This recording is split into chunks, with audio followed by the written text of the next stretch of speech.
कैसे हो आप? सब बढ़िया ना? बिल्कुल आप अच्छे होगे। अगेन फिर से हम लोग जो है क्वाड्रेटिक इक्वेशन, इस पर फिर से ढेर सारे क्वेश्चन आज के सेशन में भी करने वाले। बस आपका एक ही दायित्व है, जब भी क्वेश्चन आप लगाओ तो पहले खुद से प्रयास करना है आपको।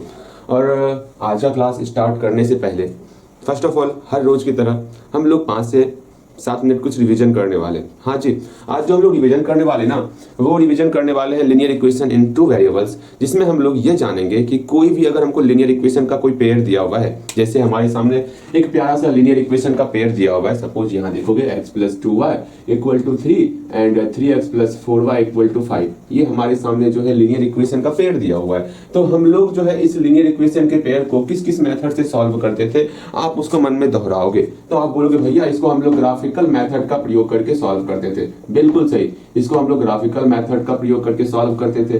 कैसे सॉल्व करते थे? सिंपल सा ग्राफिकल मेथड की बात करेंगे तो ग्राफिकल मेथड जैसे ही बोलेंगे आपके मन में एक ख्याल आएगा कि एक ग्राफ भैया ड्रॉ करना है। ग्राफ ड्रॉ करने के बाद आप बनाए हो और लेकिन को नंबर ऑफ क्वेश्चंस आप कम लगाए हो ग्राफिकल मेथड में, तो आपका काम है कि रिवीजन ज्यादा करना है आपको ग्राफिकल मेथड का। ओके, यहाँ ग्राफिकल मेथड में हम हर एक लाइन को ड्रॉ करते थे। जैसे ये x + 2y = 3 है, इस लाइन को भी ड्रॉ करेंगे। फिर 3x + 4y = 5, इस लाइन को भी ड्रॉ करेंगे। तो जहां पर ये एक दूसरे को कट करेगा वो जो है इस पेयर का सॉल्यूशन होने वाला है। इस प्रकार हम लोग ग्राफिकल मेथड का प्रयोग करके बनाया करते थे।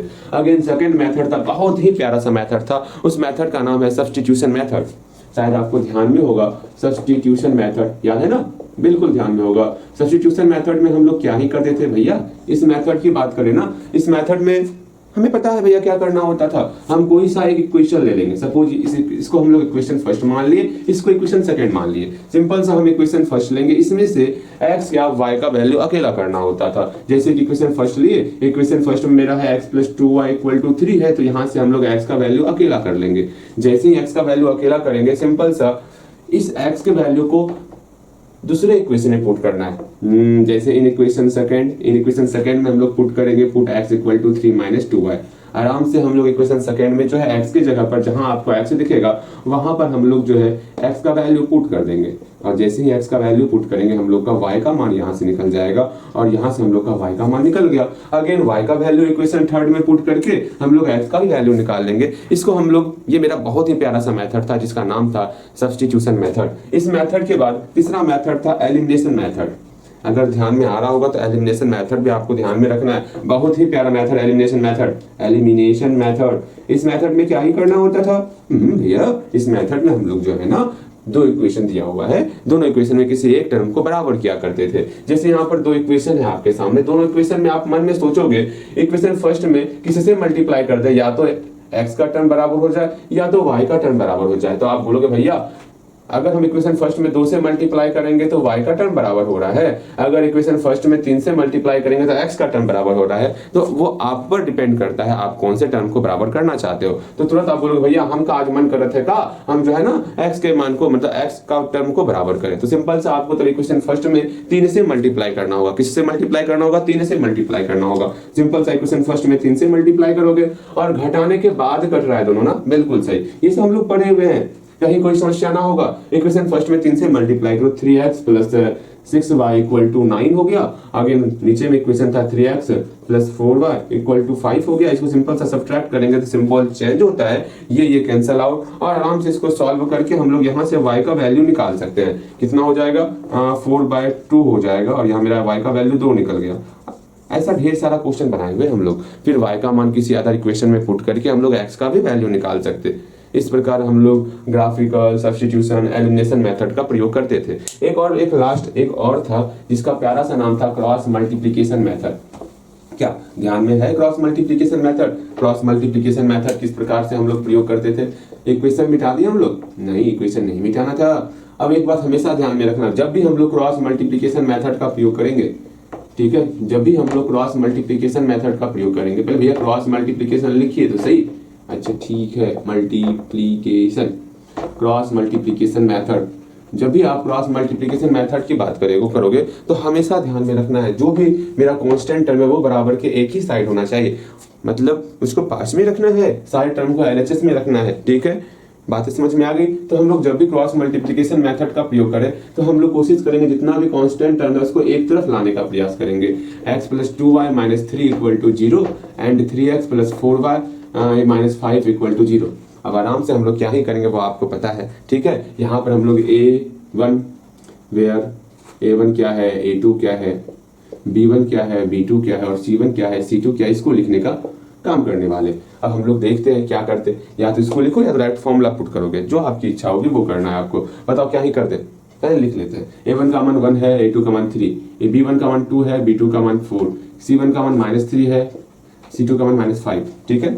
मेरे ख्याल से मैंने आपको ये लिखना नहीं सिखाया, ठीक। हम लोग डायरेक्ट सॉल्व किया करते थे, तो डायरेक्ट ही सॉल्व करना है जैसे आपको अच्छा लगे। अगेन यहाँ पर सिंपल सा हम लोग फॉर्मूला याद किए थे। अगर आपको फॉर्मूला ध्यान में होगा तो बोलोगे आप जल्दी से फॉर्मूला, भैया ये फॉर्मूला तो ध्यान में ही रहता है हमारा, सही में याद है फॉर्मूला। फॉर्मूला ध्यान में क्या ही रखना, सिंपल सा हम लोग क्या डिवाइड करते हैं, किसे डिवाइड करते हैं, इसके याद पारिए x और y के कोफिशिएंट के मल्टीप्लाई से डिवाइड किया करते हैं हम लोग। सिंपल सा 1 का मल्टीप्लाई 4 के साथ, बोलिएगा 1 का मल्टीप्लाई 4 के साथ -3 का मल्टीप्लाई 2 के साथ, ठीक है। इसमें भी सेम उसी से डिवाइड करेंगे, 1 का मल्टीप्लाई 4 के साथ -3 का मल्टीप्लाई 2 के साथ। फॉर्मूला याद रख लेना है आपको, ओके। फॉर्मूला ध्यान में ऑलवेज रखना है। अगर x की बात कर रहे हैं, x का वैल्यू निकालना है, हमको x का वैल्यू निकालना है ना, तो x का मान नहीं लेंगे हम लोग, इस दो टर्म के साथ चलने वाले। यहाँ पर 2 और -5 का मल्टीप्लाई, फिर -4 और -3 का मल्टीप्लाई। बिल्कुल इस प्रकार इसको सॉल्व करेंगे और काम बन जाएगा। अगर यहाँ देखो y का वैल्यू निकालना है तो y वाले टर्म को अंडरस्टूड करेंगे, -3 × 3 -3 × 3 -5 × 1। बस कुछ इस प्रकार से इसको सॉल्व किया करते हैं, और क्या ही करना है, बस इसी प्रकार सॉल्व करते जाना है, करते जाना है, करते जाना है, ठीक है। मेरे ख्याल से आपको हर एक चीज समझ में आ रहा होगा। अब अगेन इसको सॉल्व कर लेना है हम लोग का क्रॉस मल्टीप्लिकेशन मेथड से x का मान और y का मान निकल जाएगा। सबका सब आसान मेथड है, ठीक है। जब भी आपके सामने एक लीनियर इक्वेशन का पेयर आए, पेयर की बात कर रहा हूँ, सिर्फ एक इक्वेशन की बात नहीं कर रहा हूँ, एक पेयर मतलब इसमें 2 टर्म पहले से शामिल है। जब भी लीनियर इक्वेशन का पेयर आएगा तो हम लोग इस 4 मेथड का प्रयोग करके उसको आसानी से सॉल्व कर सकते हैं। इस बात का हमेशा ध्यान रखना है आपको। अगेन अगेन अगेन हम लोग क्या सीख लेते हैं, अब उस पर ध्यान देंगे, लेकिन वहां जाने से पहले मैं एक इक्वेशन दे देता हूं आपको सॉल्व करना है इस इक्वेशन को क्रॉस मल्टीप्लिकेशन मेथड का प्रयोग करके, ठीक है। देखो 5x + 4y = 3 and 3x + 6y = 5। ये पहला मात्र एक ही क्वेश्चन आपके सामने। इस क्वेश्चन को आप सॉल्व करोगे कौन से मेथड का प्रयोग करके, भैया सुनिए ना, रुको हमको मार्कर निकालने दो पहले। इसको जो है आप सॉल्व करोगे किस मेथड का प्रयोग करके, भैया सॉल्व कर लेंगे, कर लोगे सॉल्व, जल्दी बोलो, सॉल्व हो जाएगा ना, बिल्कुल सॉल्व होगा, कहीं पर कोई भी समस्या नहीं होने वाला। इसको हम मिटा देते हैं, इसको आप क्रॉस मल्टीप्लिकेशन मेथड का प्रयोग करके सॉल्व करोगे और आसानी से सॉल्व होने वाला, ठीक है। हाँ मैं पहले बता देता हूँ, इस वाले टर्म को इधर लाना होगा, ठीक है। चल इतना सा हम लोग काम कर लिए थे, कहीं कोई समस्या, किसी प्रकार कुछ पूछना भी है, अरे कुछ ना पूछना होगा, बस ध्यान दे, ध्यान यहाँ पर आपको ऑलवेज रखते चलना, बनाते चलना है। मुझे लगता है इसका इंक खत्म हो गया ना, ठीक, मुझे इंक इसमें 2 मिनट का समय लगा, मतलब 2 मिनट का समय लगेगा, रुक जाओ, यहाँ ध्यान दोगे। फर्स्ट ऑफ ऑल यहाँ पर आपको कुछ प्रश्न दिख रहा होगा, उन प्रश्नों को बहुत बारीकी ढंग से आप देखोगे और पहले खुद से बनाने का प्रयास करोगे। जैसा कि हम हमेशा बोलते हैं, पहले कम से कम खुद से सोचने का प्रयास करो, हमारे प्रश्न में क्या दिया हुआ है, हमको क्या फाइंड करना है। कम से कम इतना सोच लोगे, समझ लोगे, क्वेश्चन को सिर्फ समझ लोगे ना, आपका क्वेश्चन आधा बन जाएगा। जैसे कि पहला नंबर क्वेश्चन ध्यानपूर्वक देखोगे, यहाँ स्पष्ट तौर पर कहा गया है, अब हम पहले क्वेश्चन को समझेंगे उसके बाद ही कुछ बोलने वाले। यहाँ क्वेश्चन में कहा गया है एक मोटर बोट है, ठीक है भैया, एक मोटर, एक बहुत प्यारा सा मोटर बोट है, हमका मोटर बोट बनाने आवत है, ठीक है, ये हमारा प्यारा सा मोटर बोट है। अब यहाँ बोला गया इस मोटर बोट का स्पीड जो है स्टिल वाटर मतलब स्थिर पानी में 18 किलोमीटर/आवर है। इसका स्पीड दिया हुआ है एकदम, जहां पर शांत पानी होगा वहां पर 18 किलोमीटर/आवर दिया हुआ है। अच्छा भैया, अब यहाँ बोला गया है 1 आवर मोर टू गो। अच्छा इसको मैं समझाऊंगा 1 आवर मोर टू गो क्या है, लेकिन उससे पहले ये समझ लो 24 किलोमीटर अप स्ट्रीम क्या हुआ, then to return downstream to same spot, मतलब 24 किलोमीटर सेम स्पॉट की बात, मतलब सेम 24 किलोमीटर की बात की गई है। मतलब यहाँ पर 2 टर्म आ रहा है, एक टर्म आ रहा है 24 किलोमीटर अप स्ट्रीम, इसका मतलब क्या हुआ, इसको आपको समझना है। एक और टर्म आ रहा है downstream to the same spot, same spot का मतलब ही हो गया 24 किलोमीटर की ही बात की जा रही है, मतलब 24 किलोमीटर डाउन स्ट्रीम। दोनों के बारे में आप समझ लो, आपको ये प्रश्न समझ में आ जाएगा, ठीक। 24 किलोमीटर अप स्ट्रीम का मतलब हो गया कि ये नाव जो है यहाँ से लेके यहाँ तक 24 किलोमीटर डिस्टेंस था, हाँ भैया जी, इसको तय कर रही है।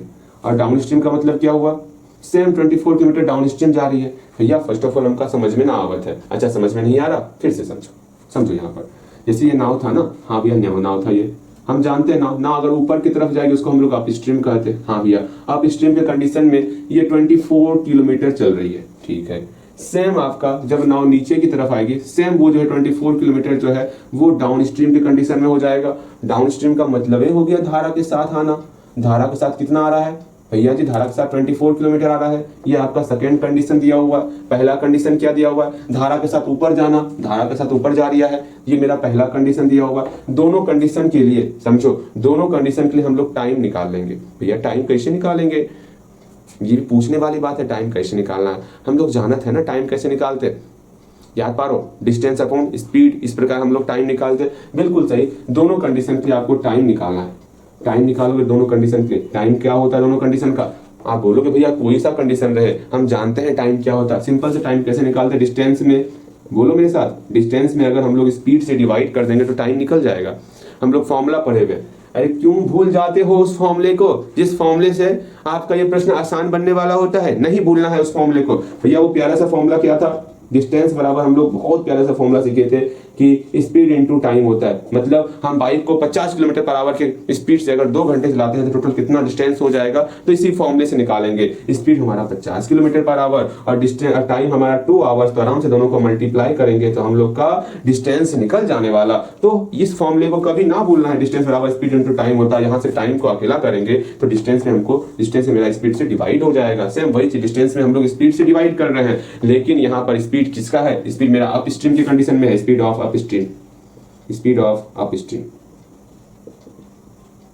ठीक। यहां पर स्पीड क्या हो जाएगा, टाइम क्या हो जाएगा भैया, सिंपल सा, डिस्टेंस में हम लोग स्पीड से डिवाइड करते हैं, हाँ, लेकिन स्पीड ऑफ कंडीशन क्या हो जाएगा, डाउन स्ट्रीम।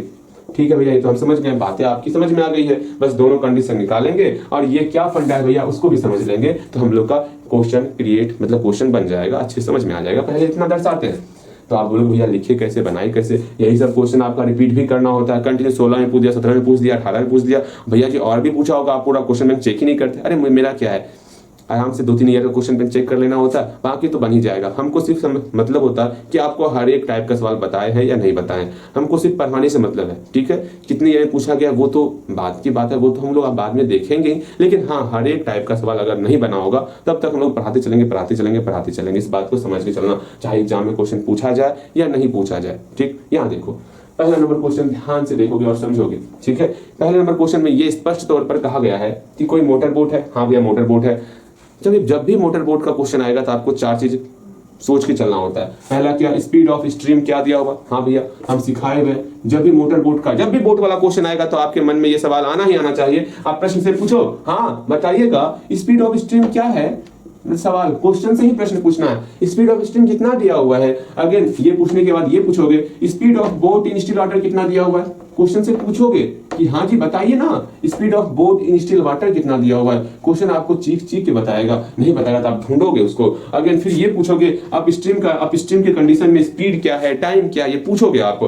अप स्ट्रीम का, जब अप स्ट्रीम का मतलब ही हो गया कि अप स्ट्रीम मतलब ऊपर, स्ट्रीम मतलब धारा के ऊपर जा रहा है नाव, मतलब नदी के ऊपर जा रहा है नाव। डाउन स्ट्रीम का मतलब धारा के नीचे, धारा के सहारे नीचे आ रहा है नाव। ये इसका मतलब ही होगा, इस मतलब को आपको समझना होगा, ठीक है।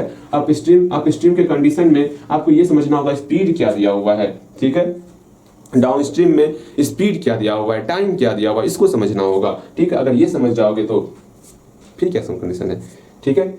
In case of up stream में आपको स्पीड देख लेना है, टाइम देख लेना है, ठीक है। बस काम हो गया और क्या ही करना है। देखो यहाँ पर हम लोग बनाते हैं इसको। तो first of all speed of stream दिया हुआ है, पूरा क्वेश्चन पढ़ो। कहीं पर स्पीड ऑफ स्ट्रीम दिया हुआ है भैया, पूरा क्वेश्चन छान मारे, कहीं पर हम लोग को स्पीड ऑफ स्ट्रीम नहीं दिया हुआ है तो या तो इसको x मान लो या तो y मान लो, वो आपकी इच्छा है। तो मानते हैं let the speed of stream कितना हो जाएगा भैया, let the speed of stream मेरा y किलोमीटर पर आवर हो गया, ठीक है। अगेन फिर क्या है, speed of boat in still water. यहाँ मोटर बोट की बात की गई है तो हम लोग भी मोटर बोट ही लेंगे। तो speed of motor boat in still water दिया हुआ 18 किलोमीटर पर आवर। यहाँ दिया हुआ है the speed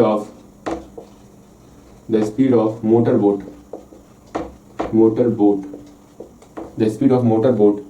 in still water कितना हो जाएगा बताइएगा भैया जी? 18 किलोमीटर पर आवर दिया हुआ है, बहुत खूब।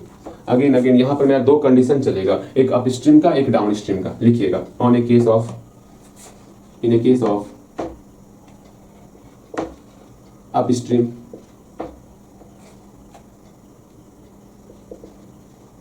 और एक कंडीशन है डाउन स्ट्रीम का। In case of down stream,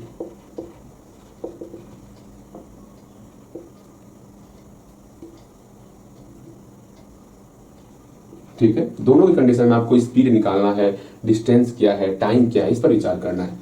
speed क्या है, जैसे कि हम लोग बोट वाले क्वेश्चन बनाते हैं उसी तरह बनाएंगे इसको भी, ठीक है। आपको हर एक चीज समझ में आएगा, स्पीड क्या है, डिस्टेंस क्या है और टाइम क्या है, ये निकालेंगे। इस कंडीशन में भी स्पीड क्या है, डिस्टेंस क्या है और टाइम क्या है, ये सब निकालो। तो भैया हम कैसे जानेंगे डिस्टेंस कितना दिया हुआ है? यहाँ स्पष्ट तौर पर कहा जा रहा है कि अप स्ट्रीम के कंडीशन में 24 किलोमीटर आपका डिस्टेंस दिया हुआ है, 24 किलोमीटर लिख लिया अप स्ट्रीम के कंडीशन में। डाउन स्ट्रीम के कंडीशन में यहाँ सेम कहा गया है, सेम स्पॉट लेना है, उतना ही डिस्टेंस लेना है। तो डाउन स्ट्रीम के कंडीशन में भी आपको सेम 24 किलोमीटर ही लेना है आपको। फिर क्या समस्या है? अगेन अप स्ट्रीम की बात करेंगे, हम जानते हैं जब नाव ऊपर की जाएगा, ऊपर की तरफ जाएगा, सिंपल सा हम लोग नाव की स्पीड में ये धारा की स्पीड घटा देते हैं, अर्थात 18 माइनस वाई हो जाएगा, 18 minus y kilometre per hour हो जाएगा। और डाउन स्ट्रीम की बात करेंगे तो नाव की स्पीड में हम लोग धारा की स्पीड को जोड़ देते हैं, 18 plus y kilometre per hour हो जाएगा। ये तो हम लोग पढ़े हुए हैं। अब दोनों के लिए हम लोग टाइम निकालेंगे। टाइम कैसे निकालते हैं? डिस्टेंस में हम लोग स्पीड से डिवाइड करेंगे, अर्थात 24/18 minus y kilometre per hour बटे किलोमीटर। किलोमीटर से किलोमीटर कैंसिल आउट हो गया और यहाँ आवर बचा। भैया जी क्या ही बोले, कुछ समझ में ना आया? समझ में ना आया ना, सिंपल से इतना समझो, हम लोग टाइम को आवर में दिखाते हैं बस। टाइम निकालना है, 24 में हम लोग डिवाइड करेंगे 18 प्लस वाई से, तो हम लोग का टाइम निकल जाएगा। अब यहाँ सोचना है कौन से कंडीशन में समय ज्यादा लग रहा है। आप खुद सोचोगे, मन में ये विचार करोगे, भैया हम नाव लेकर के नदी के ऊपर से नीचे आ रहे हैं और एक कंडीशन हम नदी के ऊपर जा रहे हैं, तो बताइए किस कंडीशन में ज्यादा समय लगने वाला? तो आप खुद बोलोगे भैया जब हम लोग नाव को लेकर नदी के ऑपोजिट डायरेक्शन में जाएंगे तब वहां पर ज्यादा समय लगेगा, मतलब नदी धारा के विपरीत दिशा में जाएंगे ना तो वहां पर समय ज्यादा लगने वाला। इस बात को समझना है, मतलब अप स्ट्रीम में ज्यादा समय लग रहा है। वहां स्पष्ट तौर पर कहा गया है क्या 1 आवर मोर टू गो। आप स्ट्रीम के कंडीशन में जाते हैं तो 1 घंटा ज्यादा समय लेता है। किससे ज्यादा समय लेता है? यहाँ स्पष्ट तौर पर कहा गया then to return downstream, मतलब डाउन स्ट्रीम से ज्यादा समय आपको अप स्ट्रीम में लग रहा है। इस बात को समझ के चलना है, तो अर्थात इसमें 1 घंटा हमको ज्यादा समय लग रहा है। अब इसी को अकॉर्डिंग टू क्वेश्चन में किस प्रकार लिखोगे वो समझना है। जैसे सेम वही जो हम हमेशा आपको एग्जांपल दिया करते हैं, ये आपकी बहना है, ठीक है। बार बार इसको हम बोले जा रहे हैं क्योंकि आप सीखो, इस चीज को समझने का प्रयास करो। अगर आपकी बहना के पास, समझो आपके पास x रुपया है, ठीक है, x रुपया नहीं, इसे समझो, आपके पास 24/x प्लस 18 रुपया है और आपकी बहना के पास 24/18 माइनस वाई रुपया है, ठीक है। यहाँ आपके पास जो है 18 प्लस वाई रुपया है और आपकी बहन के पास 24/18 माइनस वाई रुपया है। अब यहाँ सोचोगे अगर आपकी बहन के पास 1 रुपया ज्यादा है, अगर दोनों को बराबर करना होगा तो इस 1 रुपये को आपके बहन को जो है यूं ही फेंक देना होगा, मतलब इसको घटाना होगा, इसको बाहर निकालना होगा, 1 रुपए को इसमें सब्ट्रैक्ट करना होगा। खुद सोचो ना, आपके पास इतना रुपए है, आपके बहन के पास इतना रुपए है, लेकिन आपको बस इतना पता है कि मेरे बहन के पास हमसे 1 रुपए ज्यादा है। अगर दोनों को इक्वल करना होगा तो उस 1 रुपए को सब्ट्रैक्ट करना होगा आपकी बहन के पास जितना भी रुपया है। इस बात को समझो, मतलब जितना ज्यादा होता है ना इक्वल करने के लिए उसका अपोजिट काम करते हैं, इस बात को समझना है। तो यहाँ पर हम लोग क्या ही करेंगे, दोनों को बराबर करना है। इसको 24/18 माइनस वाई को बराबर करना है 24/18 प्लस वाई के बराबर करना। सिंपल सा हम जान रहे हैं ये 1 रुपए ज्यादा है तो इसमें हम लोग 1 रुपए सब्ट्रैक्ट कर देंगे और बनाएंगे हम लोग, क्या ही समस्या है, बनेगा, कहीं कोई दिक्कत ही नहीं है। आराम से जो है इस y वाले टर्म को इधर लेते आएंगे और माइनस वाले टर्म को बराबर की उस तरफ भेज दो, ठीक, और सॉल्व करना है। भैया जी ये तो बहुत ही आसान हो रहा है। अरे मुझे पता है आसान है, इसको इधर लेते आएंगे तो -24/18 18 प्लस वाई हो गया और ये इस -1 को बराबर की उस तरफ भेजेंगे तो +1 हो जाएगा। आराम से सॉल्व करेंगे। भैया ये तो सॉल्व हो रहा है, आराम से सॉल्व होगा, कहीं पर कोई भी समस्या ना होने वाला। इसको सॉल्व कीजिएगा और सॉल्व होएगा, ठीक है, ऐसा मेरा मानना है। अब यहाँ पर इसको सॉल्व करेंगे हम लोग 24 मल्टीप्लाई के फॉर्म में है, बराबर 24 मल्टीप्लाई के फॉर्म में बराबर की उस तरफ भेजेंगे, डिवाइड हो जाएगा, 1/24 हो गया। यहाँ पर इसको सॉल्व करेंगे 18 minus y into 18 plus y, ठीक। 18 माइनस वाई से डिवाइड किया, 18 प्लस वाई बचा, इसका मल्टीप्लाई 1 के साथ, तो 18 प्लस वाई हो गया। ठीक, माइनस का माइनस, 18 प्लस वाई से डिवाइड किए तो मेरा ये टर्म बचा, इसका मल्टीप्लाई 1 के साथ, तो सेम वही टर्म हो जाएगा 18 माइनस वाई। ठीक, इसको सॉल्व करेंगे भैया, सॉल्व के अंदर हम सॉल्व करेंगे इसको, ऊपर में 18 प्लस वाई, यहाँ पर माइनस से multiply, minus 18 minus minus plus y by, इसको सॉल्व कर लेंगे, काम बन जाएगा। भैया सॉल्व हम करें क्या आप करिएगा, ए minus b into a plus b है, तो क्या हो गया, यहाँ ध्यान रखना है। अच्छा एक बात, इसके आगे पहले खुद से सॉल्व करने का प्रयास करोगे, उसके बाद आपको सॉल्यूशन देखना है। ये बात मुझे भूलना ही चाहिए ये बात बोलने के लिए, क्योंकि जब तक आप खुद से प्रयास नहीं करोगे तो समस्याएं आपको आती रहेंगे। पहले खुद से प्रयास करोगे, प्रयास करने के बाद जब आप थक जाओगे, समझ में नहीं आएगा, तब आपको यहाँ सॉल्यूशन देखना है। ठीक है, यहाँ देखो, आप मेरे ख्याल से आप प्रयास जरूर किए होगे। यहाँ देखो, a minus b into a plus b है, हम फॉर्मुला जानते हैं, a square minus b square का formula, 18 square minus y square. ठीक है, इसको सॉल्व करेंगे। ऐसा नहीं भैया समय नहीं है तो हम लोग देख लेते हैं, याद रखना, यहाँ पर मेरी बात को नहीं मानोगे तो इसका दुष्परिणाम देखना पड़ सकता है आपको, क्योंकि मैं जो बोल रहा हूँ ना, मैं आपको देखते ही बोल रहा हूँ, हाँ आप इसे मेहनत करोगे तो ज्यादा आप आगे बढ़ोगे, और मैं चाहता हूँ आप ज्यादा से ज्यादा आगे बढ़ो। ठीक है, इसको सॉल्व कर लिए हम लोग, हाँ भैया सॉल्व किए, इस अक्षर से ये अक्षर कैंसल आउट हो गया, नानी के यहाँ चले गया, बच्चा यहाँ 2y बटे, इसको सॉल्व करेंगे। भैया सॉल्व हम कर लेते हैं, आप छोड़ दीजिए ना, सही में छोड़ दें, जल्दी बताओ, y प्लस वाई 2y हो गया, 2y बाय 18 गुना 18 364, कितना होता है 18 गुना 18, देख लेते हैं।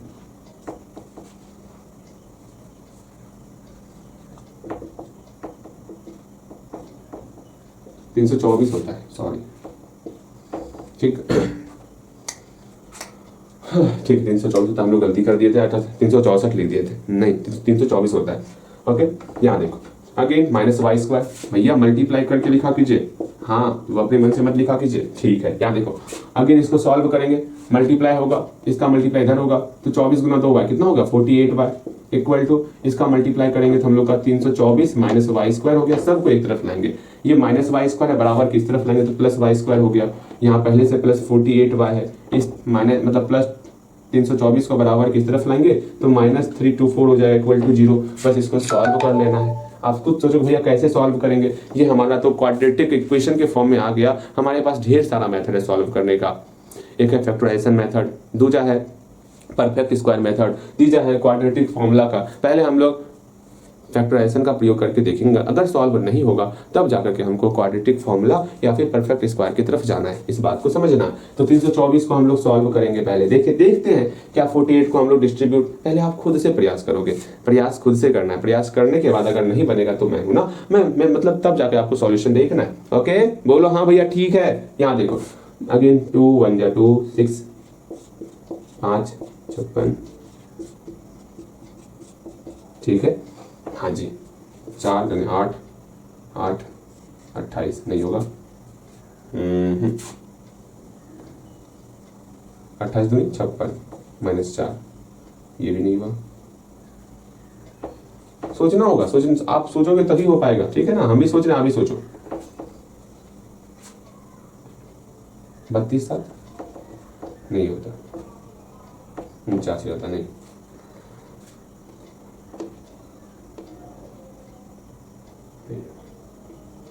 16 और 14 नहीं होगा, हाँ नहीं हो रहा है ना। मैंने यहाँ क्या कर दिया गलती, हम लोग फैक्टराइजेशन गलती कर दी है, कहाँ से होगा, हम लोग गलती कर दी तो वहीं पर गलती नहीं होगा, यहाँ हम लोग गलती कर दिए थे, ध्यान रखना है हम लोग को, ठीक है। अब देखो, अब सही है आपका, अब इसको देखिए कैसे होगा। 48 पुराना है हम लोग को, 3 3 9 9 27 12 27 12 नहीं होगा, 4 या 12 12 36 9 नहीं होगा, 27 दूनी 54 माइनस 6 हो गया। देखो कितना सोचना पड़ता है, तब जाकर के, यही तो काम है ना फैक्टराइजेशन में, सोचना पड़ेगा आपको कुछ ज़्यादा है, ठीक, जब ये सोचना सीख जाओगे तो ये क्वेश्चन आसान बन जाने वाला है। नहीं बनेगा तो फिर हम लोग के पास क्वाड्रेटिक फॉर्मूला है ही। मतलब इस 48 को हम लोग डिस्ट्रीब्यूट करेंगे 54 और -6 के फॉर्म में, अर्थात 54y और -6y के फॉर्म में। जैसे इसको डिस्ट्रीब्यूट करेंगे ये आपका सॉल्व होने पर +48y बन जा रहा है, और दोनों को मल्टीप्लाई करने के बाद -324 बन जा रहा है। बस सॉल्व करना है, काम हो जाएगा भैया जी, बस इतना सा ही काम करना होता है। हाँ जी, इसको आप सॉल्व कीजिएगा और बन जाएगा। अब हम बता दिए कैसे कैसे सॉल्व होगा, ठीक है।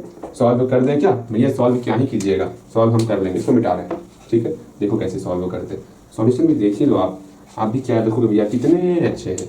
हाँ जी, लेकिन एक बात ध्यान में रखना, ये अच्छा ही मेरा नहीं दिख रहा, ये आपको कमजोर में कर रहा हूँ, आपको खुद से सॉल्व करना चाहिए था। यहाँ आराम से हम लोग y² + 454y, याद रखना आपको खुद से सॉल्व करना है, -6y -324, वरना एग्जाम में जब क्वेश्चन आएगा ना वहां पर अपना दिमाग जो है वो इस्तेमाल नहीं कर पाओगे आप, तो खुद से सॉल्व करने का प्रयास करोगे। आराम से हम लोग y का वैल्यू निकालेंगे, -54 हो जाएगा, और यहाँ से y का वैल्यू 6 हो जाएगा, और हम लोग इस नेगेटिव वैल्यू को रिजेक्ट कर देंगे, रिजेक्टिंग दिस वैल्यू, ठीक है। रिजेक्ट क्यों किया, ये मेरा नेगेटिव निकला इसलिए हम लोग y = 6 को लेके चलेंगे। हेंस लिखेंगे यहाँ पे द स्पीड ऑफ स्ट्रीम, ये निकालना है ना, हाँ, the speed of stream = y km/h, अर्थात 6 km/h मेरा स्पीड ऑफ स्ट्रीम निकल जाएगा। कहीं पर कोई भी समस्या ना है, यहाँ लिखोगे हेंस, ऐसे मत लिख देना, बना दूं और बना लोगे आप आराम से। यहाँ पर इस प्रकार देयरफॉर करके y का वैल्यू निकालोगे, यहीं पर लिख दो रिजेक्टिंग दिस वैल्यू, y = 6 निकल गया, नीचे लिखोगे हेंस अर्थात अतः the speed of stream equal to मेरा y km/h हो गया, ठीक है, y km/h हो गया। इसको मिटाइए,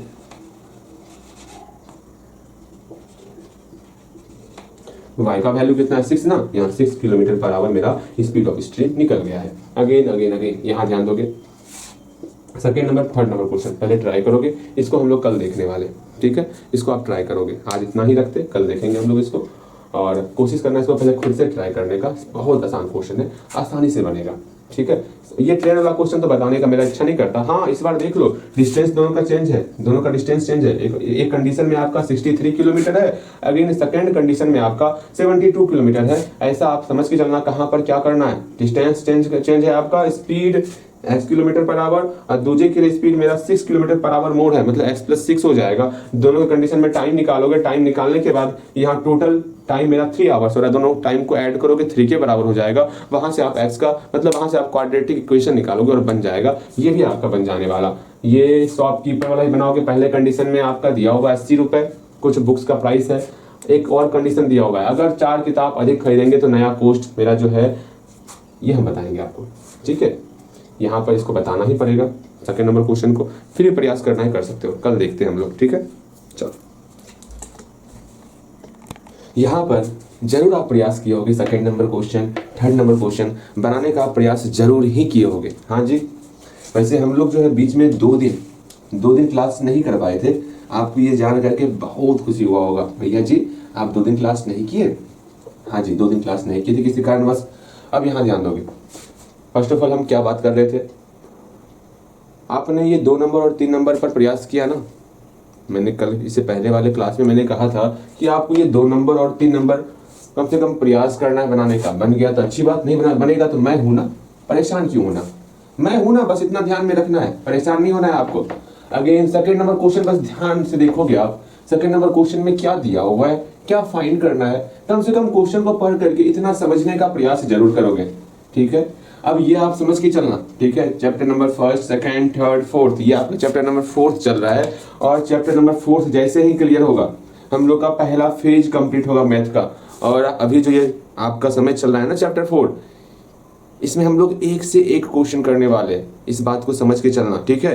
1 से 1 क्वेश्चन का मतलब क्या हुआ, मतलब बेहतर से बेहतर क्वेश्चन कंप्लीट करेंगे। ऐसा कोश्चन आप देखोगे जिसको देख करके आपको लगेगा हाँ वाह बहुत ही प्यारा क्वेश्चन है, बहुत ज्यादा ही दिमाग लग रहा है। ऐसा क्वेश्चन का सीरीज अब आपको मिलने वाला, मतलब एक पर एक क्वेश्चन मिलने वाला अब यहाँ पर, क्योंकि अब हम लोग क्वाड्रेटिक इक्वेशन का लास्ट पड़ाव पर पहुंच चुके हैं। और आपको पता है हर एक चैप्टर के लास्ट पड़ाव, हर एक चैप्टर नहीं सिर्फ इसी चैप्टर के लास्ट पड़ाव पर आपको ऐसा क्वेश्चन देखने को मिलेगा जो आपको अंदर से झंझोर करके रख देगा, ठीक है। आपको लास्ट लेक्चर में, लास्ट का 2-3 लेक्चर बचा हुआ है, इसमें आपको जो है कुछ ज़्यादा ही ध्यान एकाग्र करके पढ़ाई करना होगा, तभी आपको हर एक चीज समझ में आएगा। ऐसे समझ में नहीं आने वाला, इस बात को समझ के चलना। ओके, अगेन एक चीज और आपको मुझे बोलना था, जैसे इसके बाद का लेक्चर स्टार्ट करेंगे फिर आपको बहुत ही आसान लगने वाला, लेकिन हाँ लास्ट कई जो क्वाड्रेटिक इक्वेशन का जो चल रहा है ना लेक्चर, ये सही मायने में अपने आप में दमदार क्वेश्चन भी है।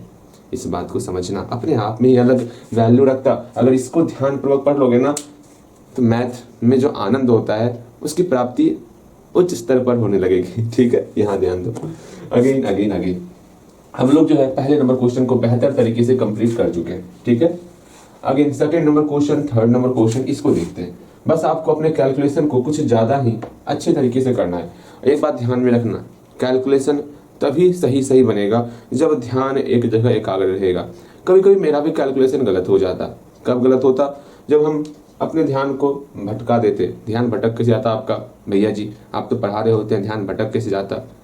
मन बड़ा चंचल है, कभी कभी भटक भी जाता है। ठीक है, तो वहां पर सिली मिस्टेक हो जाता है कभी कभी। तो हम भी प्रयास करेंगे अपने इस मन को, जो मन चंचल मन है, उसको ना इधर उधर भटकाएं। और आपको पूर्णतः प्रयास करना है, आपको तो करना ही नहीं, चाहे अपने मन को इधर उधर भटकाना ही नहीं है। ठीक है, बस आपसे, ठीक है, ये कहना था मुझे। अगर यहाँ सेकंड नंबर क्वेश्चन देखेंगे, सेकंड नंबर क्वेश्चन में आपका ये परम कर्तव्य है पहले इस क्वेश्चन को पढ़ करके ये समझने का प्रयास करना है आखिर हमको क्वेश्चन में दिया हुआ क्या है। जैसे ही हम लोग ये समझ जाएंगे कि हमारे क्वेश्चन में क्या कहा जा रहा है और उससे जो चीज कहा जा रहा है उससे उसका प्रयोग करके अगर हम क्वाड्रेटिक इक्वेशन तक पहुंच जाए ना, ये क्वेश्चन बहुत ही आसानी से बन जाने वाला। यहाँ बोला जा रहा है एक दुकानदार है, हाँ भैया एक दुकानदार है। एक बार आप प्रयास जरूर करोगे, इसको पढ़ करके ये समझने का प्रयास करोगे आखिर हमारे प्रश्न में क्या दिया हुआ है। ओके, हम लोग क्वेश्चन को पढ़ते हैं। एक दुकानदार है, ठीक है, वो खरीदता है, क्या खरीदता है? एक सर्टेन नंबर ऑफ बुक्स। मतलब एक दुकानदार जो है ना कुछ किताब खरीद रहा है।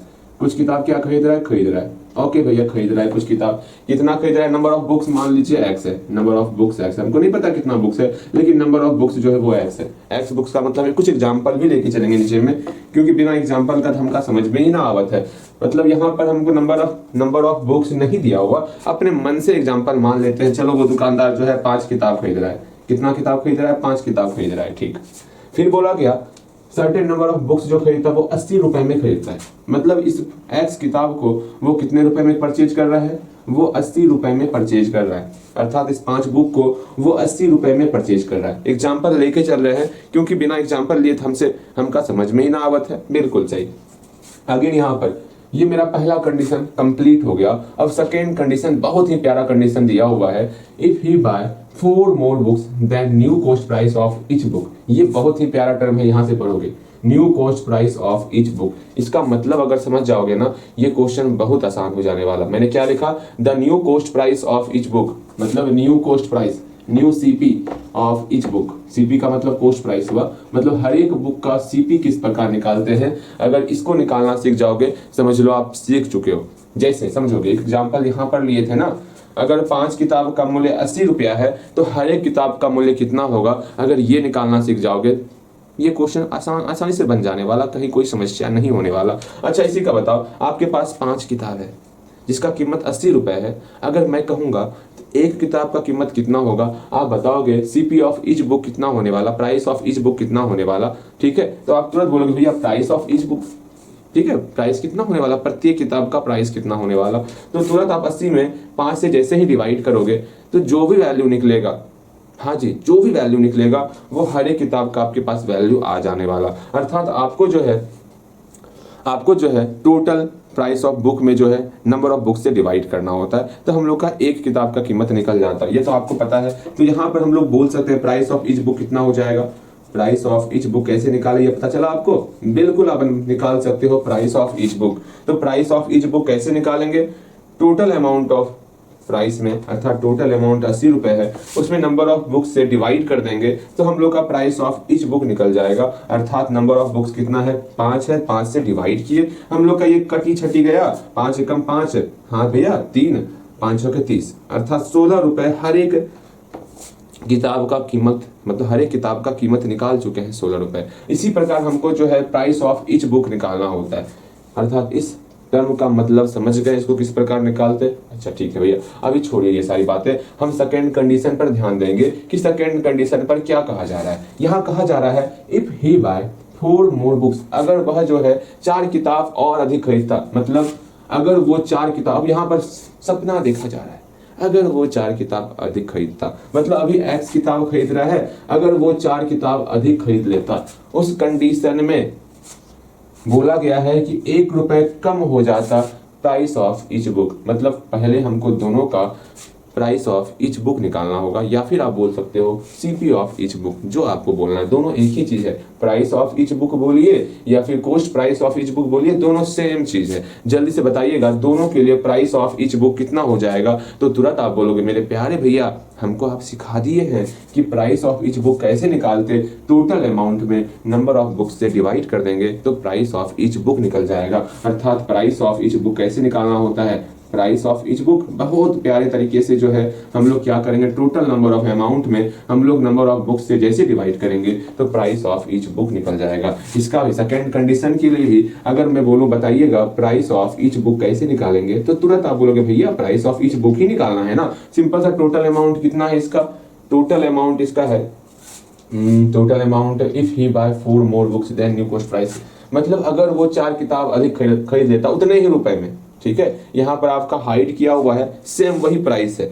मतलब यहाँ पर ये बोला जा रहा है कि आप जो है ना एक्स किताब खरीदते हो 80 रुपए में। अब मन में सोचोगे, सिर्फ मन में सोच रहे हो, अगर हम जो है 4 किताब अधिक और इतना ही प्राइस में 4 किताब अधिक खरीद लेते हैं ना, तो हमको प्रत्येक किताब पर जो कीमत होगा, प्रत्येक किताब का जो कीमत होगा उस पर 1 रुपए कम मिल जाता। मतलब मन में विचार कर रहे हैं, ये सेकंड कंडीशन पूरा का पूरा आप मन में विचार कर, अगर ऐसा होता तो ये हो जाता, ठीक है। तो यहाँ पर प्राइस तो सेम ही है, हम लोग का प्राइस हम लोग का 80 रुपए ही है। अब यहाँ हम लोग विचार कर रहे हैं कि एक्स किताब खरीदे 80 रुपए लग गया, अगर 4 किताब और अधिक खरीद लेते, जो भी मेरा प्राइस ऑफ ईच बुक है उसमें हमको 1 रुपए कम प्राप्त होता, ऐसा मन में विचार कर रहे हैं। अर्थात इसका प्राइस ऑफ ईच बुक कितना हो जाएगा, टोटल अमाउंट ऑफ प्राइस में हम लोग नंबर ऑफ बुक्स से डिवाइड कर देंगे, अर्थात x + 4 से डिवाइड कर दिए। अब मन में ये विचार चल रहा है इस कंडीशन में हमको 1 रुपए कम ही पड़ता हर एक किताब की कीमत पर।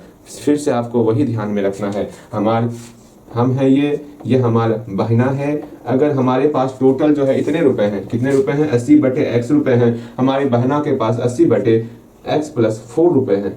अगर हमें पता है हमारी बहना के पास हमसे 1 रुपए कम है, अगर हम दोनों को बराबर करना है आपस में, तो अपने बहना को 1 रुपए और देना पड़ेगा, तब आप और आपकी बहना आपस में बराबर हो जाएंगे। सेम वही चीज अगर दोनों को बराबर करना होगा तो सिंपल सा 80/x बराबर 80/x + 4 + 1 करना होगा वहां पर, क्योंकि इक्वल करना है हम लोग को। इक्वल मतलब एक इक्वेशन बनाना है। अगर आपकी बहना के पास आपसे 1 रुपए कम है तो इसको 1 रुपए और अधिक दे करके वहां पर हमको दोनों को इक्वल करना होगा। आराम से यहाँ से इक्वल करोगे और आपका एक बहुत ही प्यारा सा इक्वेशन आ जाएगा। अब इतना मैंने बता दिया, इसके हेल्प से आप इस क्वेश्चन को खुद से बना सकते हो।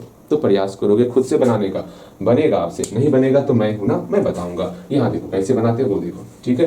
सेकंड नंबर क्वेश्चन यहाँ देखोगे और इसको आप अगर हो सके तो खुद से बनाने का प्रयास करोगे। इतना बताने के बाद भी अगर खुद से नहीं बन रहा है तो ऐसा क्वेश्चन अगर न्यू टाइप में आ जाएगा ना, तो वहां आपसे नहीं बनेगा, इस बात को समझ के चलना। हाँ, आपको परेशानी हो सकता है लैंग्वेज को लिखने में, तो लैंग्वेज को हम लोग क्वेश्चन से ही ढूंढ के लिखेंगे, जिससे कि आपको समस्याएं नहीं आए।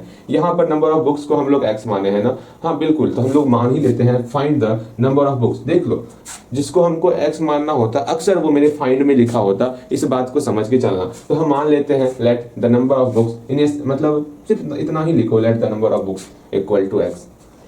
यहाँ लिखते हैं let the number of books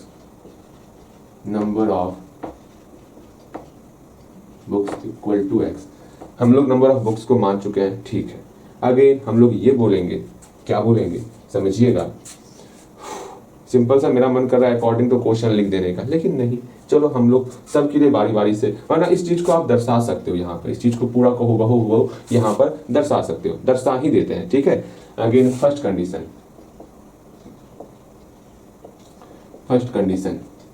अगर नंबर ऑफ बुक्स x है, उसका कीमत 80 रुपए है, तो प्राइस ऑफ ईच बुक कितना निकल जाएगा। देखो फर्स्ट कंडीशन इसी तरह बना, आप चित्र के माध्यम से दर्शाने का प्रयास करो, वो ज्यादा सही रहेगा।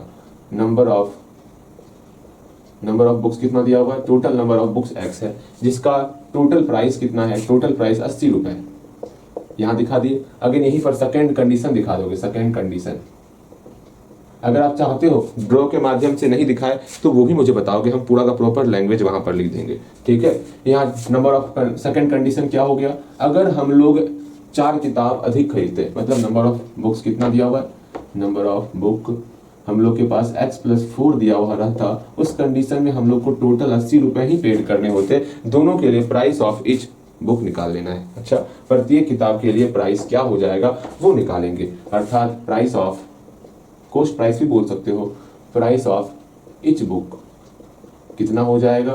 सिंपल सा टोटल अमाउंट में हम लोग नंबर ऑफ बुक से डिवाइड करेंगे। अगर यहाँ पर भी प्राइस ऑफ ईच बुक निकाल लेंगे, प्राइस ऑफ ईच बुक कितना हो गया, टोटल नंबर ऑफ अमाउंट में नंबर ऑफ बुक से डिवाइड करेंगे। बहुत प्यारा सवाल था। अगर इसके बाद सिंपल सा अकॉर्डिंग टू क्वेश्चन करेंगे और ये टर्म को लिख देंगे, ठीक है, according to question, according to question, according to question. अगर आपके पास इतने रुपए हैं, आपकी बहन के पास इतना रुपए है और आपकी बहन के पास आपसे 1 रुपए कम है, अगर दोनों को बराबर करना हो, सिंपल सा बराबर करेंगे, लेकिन आपकी बहन के पास जितना भी रुपए है उसमें 1 रुपए और जोड़ना होगा। फील करो इस बात को, ठीक है, तब समझ में आएगा आपको। अर्थात सिंपल सा 80/x, 80/x ये तभी बराबर होगा 80/x+4 के, जब हमको इसमें 1 रुपए जोड़ना होगा। यहाँ पर स्पष्ट कहा गया है 1 रुपए कम है, ठीक है। तो सिंपल सा आपको बात को समझना होगा। यहाँ पर हर एक चीज को हम समझे, इस इक्वेशन को सॉल्व करेंगे और हम लोग का नंबर ऑफ बुक निकल जाने वाला। तो इसको हम सॉल्व भी किए देते हैं, आपको कैसे कैसे सॉल्व करना है उस बात को समझो। अब यहाँ तक पहुंचे हो तो कम से कम प्रयास कर सकते हो आप सॉल्व करने का। ऐसा इक्वेशन आपको क्वेश्चन में मिलेगा ही मिलेगा, ऐसा क्वेश्चन आपके एग्जाम में रहेगा ही रहेगा। इसलिए हम लोग ज्यादा से ज्यादा प्रैक्टिस कर रहे हैं ऐसे क्वेश्चन का। इस बात को समझ के चलना। ये क्वेश्चन वैसे 2019 में पूछा गया है आपके एग्जाम में, ठीक है। अब देखो हम लोग क्या ही करेंगे, सिंपल सा जो भी x वाला टर्म है उसको बराबर की इस तरफ लेते आते, जो हम लोग का जन्मसिद्ध अधिकार है वही करेंगे। सिंपल सा x वाले टर्म को बराबर के एक तरफ लेके आएंगे। जैसे ही बराबर के एक तरफ लेके आए, यहाँ पर हमारे सामने कुछ अभूतपूर्व, हाँ भैया अभूतपूर्व परिवर्तन दिखा, लेकिन हमको उस परिवर्तन के पीछे नहीं जाना है, हमको 80 कॉमन ले लेना है। यहाँ बच गया 1/x, यहाँ बचा 1/x+4 = 1। इस 80 को बराबर के उस तरफ ले जाएंगे, यहाँ गुना छिपा हुआ है। जैसे वो बराबर की इस तरफ जाएगा, इधर आकर के वो मेरा भाग में कन्वर्ट हो जाएगा। आराम से इसको सॉल्व करेंगे। यहाँ एलसीएम लेंगे, एलसीएम लेने के बाद हम लोग का कुछ इस प्रकार का रूप आ जाएगा। x से x में डिवाइड किए, यहाँ x+4 बचा, इसका मल्टीप्लाई 1 के साथ तो x+4 ही रहेगा। यहाँ बीच में माइनस है तो माइनस दे देंगे। x+4 से डिवाइड किए, x बचा, x का मल्टीप्लाई 1 के साथ तो 1 हो गया। अगर यहाँ 2 से ज्यादा टर्म होता इसको हम लोग क्वेश्चन में लिखते। इस बात को समझ के चलना। इस x से ये x कैंसल आउट हो गया, यहाँ ऊपर पे सिर्फ और सिर्फ हम लोग का 4 ही बचा है। आराम से इसको सॉल्व करेंगे और यहाँ पर 1/80 हो गया। अब क्रॉस मल्टीप्लाई करना होता है, इसका मल्टीप्लाई 1 के साथ किए तो सेम यही टर्म आएगा, बिकॉज हम जानते हैं कि 1 के साथ किसी भी संख्या का मल्टीप्लाई करोगे वही संख्या होता। इस 80 का मल्टीप्लाई करेंगे तो 80 का मल्टीप्लाई करने के बाद 4 से 320 हो जाएगा। अच्छा करते हैं ना, पहले x का मल्टीप्लाई किया, x² + 4x, इसको बराबर किस तरफ लेते आएंगे तो 320 हो गया = 0।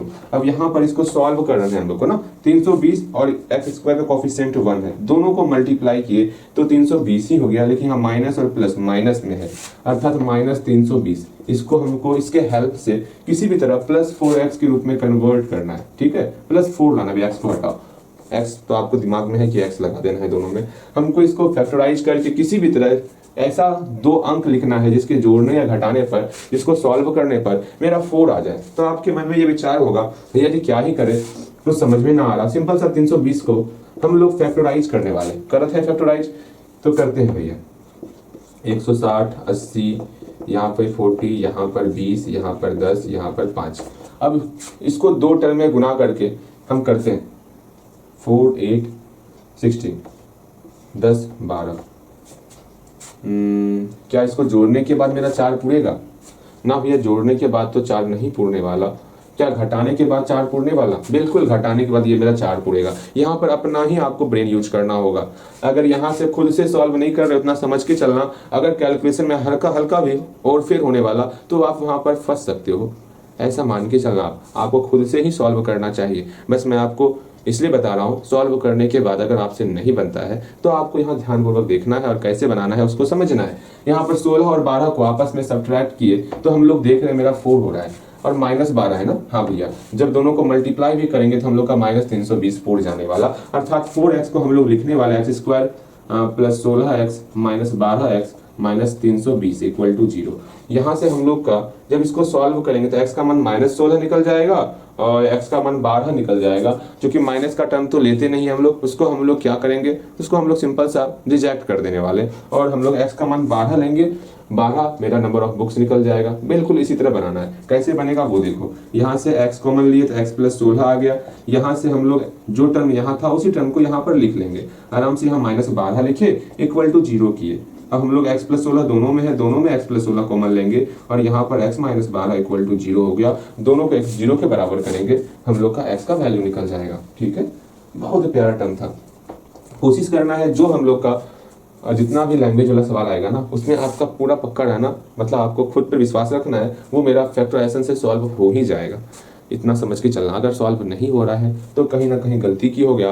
अगर फिर भी नहीं हो रहा है तो आपको वहां पर सिंपल सा फॉर्मूला लगा देना है, क्वाड्रेटिक फॉर्मूला। ओके, यहाँ देखोगे x प्लस 16 को 0 के बराबर करेंगे तो therefore x plus 16 equal to 0 and x minus 12 equal to 0। दोनों को सॉल्व किया, x का मान -16 निकला और यहाँ x का मान 12 निकला। क्योंकि हम लोग बताते हैं ना, नंबर ऑफ कुछ भी, नंबर ऑफ किताब लो, नंबर ऑफ बुक लो, नंबर ऑफ पेन लो, वो आपका निगेटिव नहीं हो सकता, वो हमेशा पॉजिटिव होगा। अगर हम बोलेंगे टेबल पर कितना कलम रखा हुआ है, आप थोड़े बोलोगे -5 कलम रखा हुआ है। आप वहाँ हमेशा बोलोगे या तो बोलोगे भैया 0 कलम, कुछ कलम ही नहीं है, या आप वहाँ बोलोगे भैया 5 कलम है, 10 कलम है, 15 कलम है। नंबर ऑफ पेन्स इस प्रकार बताओगे आप। सेम वही चीज यहाँ पर है, कोई भी निगेटिव वैल्यू नहीं हो सकता नंबर मेरा किसी का, तो आराम से बोलोगे यहाँ पर रिजेक्टिंग दिस वैल्यू,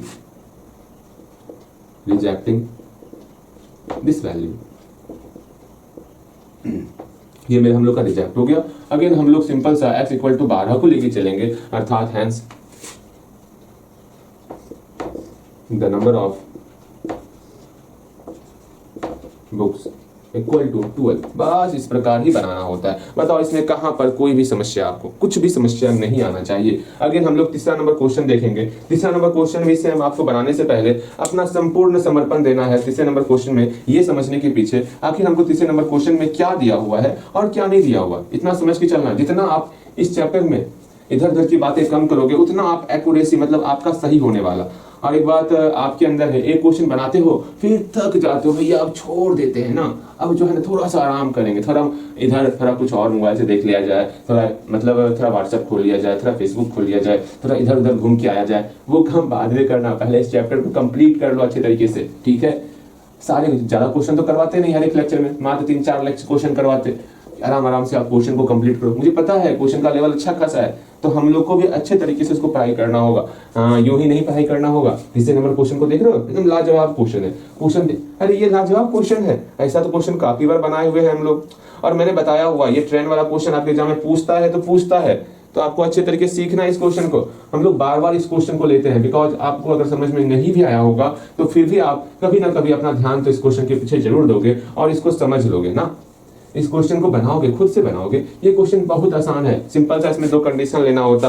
पहले कंडीशन के लिए आपको लिखना होगा स्पीड क्या है, टाइम क्या है, डिस्टेंस क्या है। अगेन सेकेंड कंडीशन के लिए स्पीड क्या है, डिस्टेंस क्या है, टाइम क्या है। आराम से लिखोगे और यहाँ स्पष्ट कहा गया है, दोनों टाइम दिया हुआ है। He takes 3 hours to complete the total journey, मतलब दोनों के टाइम को जोड़ना है, 3 के बराबर करना है, इक्वेशन बनाना है। ये हम नहीं बताना चाहते, बताएं छोड़ दें, जल्दी बोलो। ये हमको लग रहा है ये बहुत ही आसान है, आप इसको बना सकते हो। अच्छा प्रयास करोगे आप, नहीं बनेगा तो आपको सिर्फ हल्का हल्का मिला लेना है। देखोगे हम भी क्वेश्चन को पढ़ते, तीसरे नंबर क्वेश्चन पर ध्यान दोगे। मैं फिर से एक बार बोल देता हूँ, क्वेश्चन बनाने से पहले एक बार जरूर आप इतना देखने का प्रयास करो हमारे क्वेश्चन में दिया हुआ क्या है और हमको फाइंड क्या करना। अपने से पढ़कर ये समझने का प्रयास करोगे तो क्वेश्चन, कोई सा भी क्वेश्चन रहेगा वो आपसे बनेगा। यहाँ स्पष्ट तौर पर कहा गया है कि एक ट्रेन जो है, हम ट्रेन से ट्रेवल कर रहे हैं। ठीक है भैया, ट्रेवल कर रहे हैं तो क्या हो गया, उसका कुछ ना कुछ मेरा स्पीड दिया हुआ है और वो अपने स्पीड के साथ जो है 63 किलोमीटर डिस्टेंस तय कर रहा है। देख लो स्पीड यहाँ नहीं दिया हुआ है तो इसको x मान लेना है। डिस्टेंस आपका 63 किलोमीटर दिया हुआ है। टाइम नहीं दिया और टाइम निकाल सकते हैं 63/x। ऐसा क्वेश्चन हम लोग बनाए हुए। हाँ भैया बनाए हुए। अर्थात मेरा पहला कंडीशन, फर्स्ट कंडीशन में सिंपल सा ये कहा गया है कि कोई ट्रेन है, चिक चिक, ये ट्रेन गाड़ी है मेरा, भैया ट्रेन तो बनाने आपको आवत ना है, ट्रेन ये बन गया, ट्रेन ही है ये। इस ट्रेन का आपको स्पीड दिया हुआ है, स्पीड कितना है नहीं है तो हम लोग x मान लिए कि x किलोमीटर पर आवर इसका स्पीड है। डिस्टेंस कितना है, डिस्टेंस इसका 63 है, ठीक है भैया। सेकेंड कंडीशन ये कहा गया, सेम वही ट्रेन है, ठीक है। सेकेंड कंडीशन कहा गया अगर ये ट्रेन जो है ट्रेवल्स करता है कोई डिस्टेंस 72 किलोमीटर, अर्थात डिस्टेंस अब आपको 72 किलोमीटर दे दिया गया सेकेंड कंडीशन में। फिर बोला गया उसका जो स्पीड है ना वो 6 किलोमीटर पर आवर मोर है, ज्यादा है। स्पीड अभी x था, अब हो जाएगा आपका x plus 6 kilometre per our आपका स्पीड हो गया, मतलब ओरिजिनल स्पीड से 6 किलोमीटर ज्यादा स्पीड हो गया। अगर दोनों के टाइम को ऐड किया जाए तो हम लोग का 3 आवर्स के बराबर होता है। If it takes 3 hours to complete the total journey, मतलब टोटल जर्नी में जितना समय लगा वो हमारा 3 घंटे का है, अर्थात इसके लिए भी आपको टाइम निकालना है, इसके लिए भी आपको टाइम निकालना है, दोनों टाइम निकाल के जोड़ देना है। क्या ही समस्या है, कोई समस्या ना। यहाँ से टाइम कैसे निकालोगे, सिंपल सा हम फॉर्मूला जानते हैं, डिस्टेंस बराबर स्पीड इंटू टाइम होता है। इसको बोल बोल के मेरा गला सूख गया, बोलते बोलते ये फॉर्मूला है, डिस्टेंस बराबर speed into time, speed into time, speed into time. आप अभी तक नहीं समझे हो, आराम से टाइम का वहां से फॉर्मूला निकालोगे। डिस्टेंस में हम लोग स्पीड से डिवाइड करेंगे, अर्थात जैसे ही 63 में x से डिवाइड किए हम लोग का टाइम निकल गया। यहाँ पर जैसे ही 72 में x प्लस 6 से डिवाइड किए हम लोग का टाइम निकल गया। और बोला गया दोनों के टाइम को अगर ऐड करते हैं तो वो मेरा 3 आवर्स के बराबर हो रहा है। अर्थात यहाँ पर 63 बाय x करेंगे प्लस 72 बाय x प्लस 6 करेंगे, वो मेरा 3 के बराबर हो रहा है। इसको अगर हम लोग सॉल्व कर देंगे तो झिंगा लाला मतलब बन जाएगा, है ना आसान? बोलो था ना आसान? बिल्कुल इसी तरह बनाना है तो बनाते हैं। मेरे ख्याल से आप बना डालोगे, इसको प्रयास जरूर करोगे एक बार। इतना बताने के बाद भी अगर खुद से नहीं बना पा रहे हो, मतलब अब ऐसा क्वेश्चन अगर दूसरा आया ना वो आपसे ना ही बनने वाला। कम से कम यहाँ से अब खुद से बनाने का प्रयास करोगे, ठीक है। पहला कंडीशन दिया हुआ है, सेकंड कंडीशन दिया हुआ है, लैंग्वेज लिखोगे, लैंग्वेज खुद से लिखने का प्रयास करोगे। कहीं ना कहीं लैंग्वेज आप हमसे तो बेहतर लिखोगे। भैया जी ऐसा क्यों कह रहे हैं, आपका हौसला बढ़ा रहे हैं, क्यों कह रहे हैं? क्योंकि एग्जाम में आपको खुद से लैंग्वेज लिखना है, ठीक है। यहाँ ध्यान दो, हम लोग इसको सॉल्व करते हैं। हाँ, क्वेश्चन में क्या कहा गया अगर कोई ट्रेन ट्रेवल कर रहा है कितना स्पीड के साथ, इट्स ओरिजिनल स्पीड, कुछ भी स्पीड होगा उस स्पीड के साथ कोई ट्रेन ट्रेवल कर रहा है, उस कंडीशन में ये तीनों चीज लिखेंगे। तो लिखो इफ ए ट्रेन ट्रेवल्स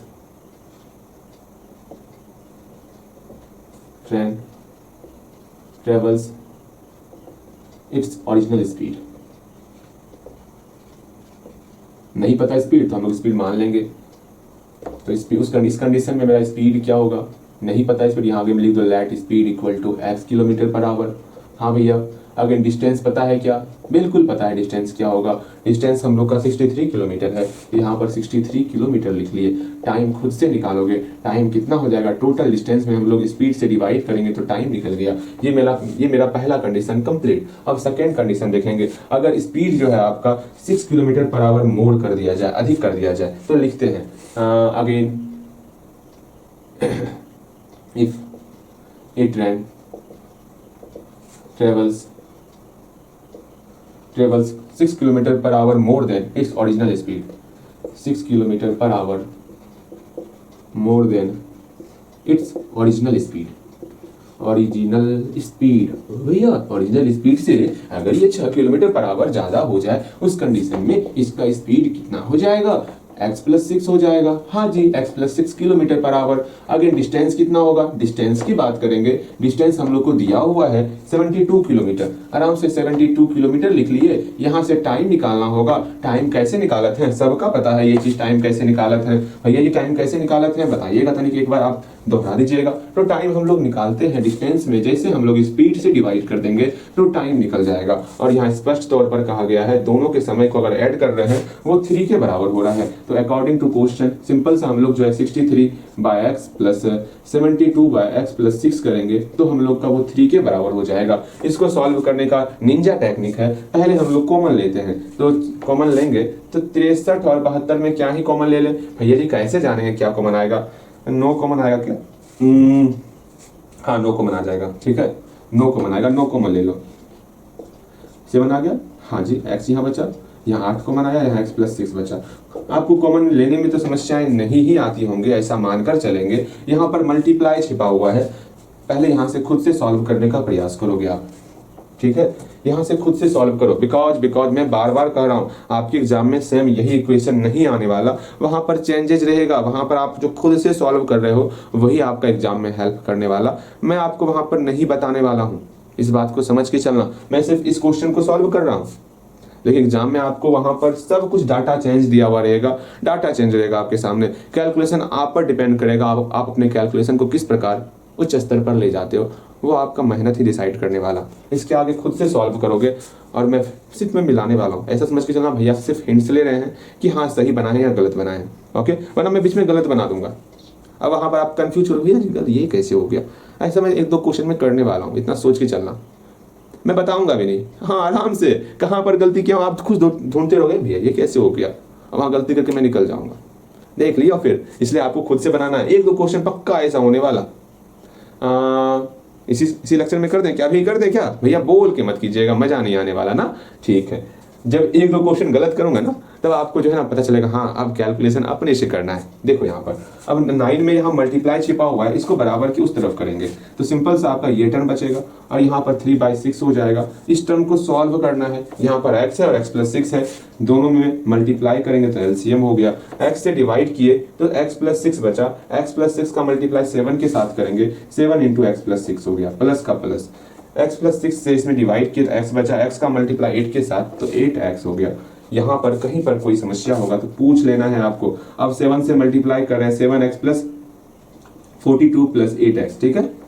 अगर नीचे में भी हम लोग का सिंप्लीफाई कर ही दे, क्या कर ही देते हैं, x का मल्टीप्लाई x के साथ तो x² हो गया प्लस 6x हो गया इक्वल टू 3/6 है ना, 3/6 कैसे आ गया देख रहे हो। अभी यहीं पर हम लोग कैलकुलेशन में गलती कर दिया ना, यहाँ 9 था यहाँ 6 कैसे लिख दिए, यहाँ 9 होगा ना, बिल्कुल यहाँ 9 होगा। इसलिए अपना कैलकुलेशन खुद से करना, हमेशा खुद से कैलकुलेशन करने का प्रयास करना है आपको, ठीक है। यहाँ पर मल्टीप्लाई सिंप्लीफाई किए 1/3 हो गया, आराम से हम लोग 1/3 लिखेंगे पहले।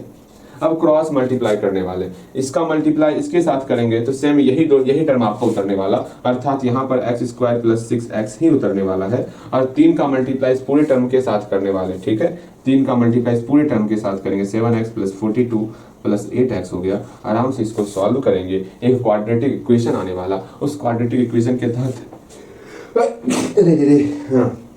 उस क्वाड्रेटिक इक्वेशन के तहत हम लोग का सॉल्व हो जाने वाला, ठीक है।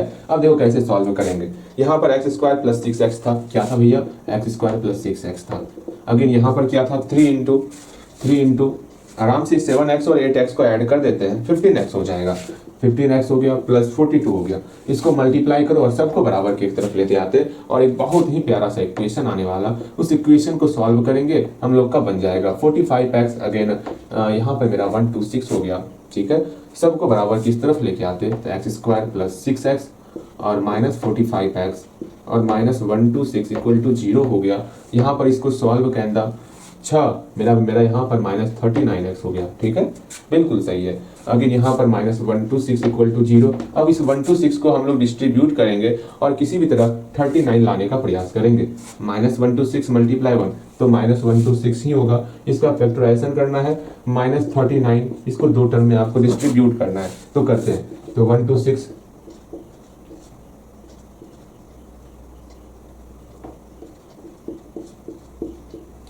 अब हमको 39 लाना है ना, 27 के 3 दूनी 6 नहीं होगा, 14 9 नहीं होगा,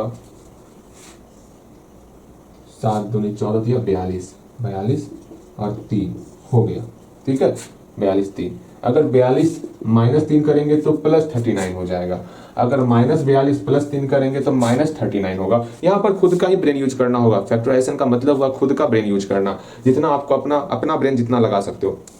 जब तक यहाँ दिमाग नहीं लगाओगे तब तक ये सॉल्व नहीं होने वाला। हम लोग इसको इतना बनाए फैक्टराइजेशन को, मत पूछो, इसमें कहीं दिक्कत ना हो, इतना प्रयास किए हैं आपको स्टार्टिंग से। अब यहाँ देखोगे मतलब -39 को हम लोग -42 और +3 के फॉर्म में लिख सकते हैं और ये मल्टीप्लाई होने के बाद मेरा -126 हो जाएगा और इसको सॉल्व करने पर ये मेरा -39 भी हो रहा है, अर्थात -39 को हम लोग डिस्ट्रीब्यूट करेंगे किसमें, -42x और +3x के फॉर्म में।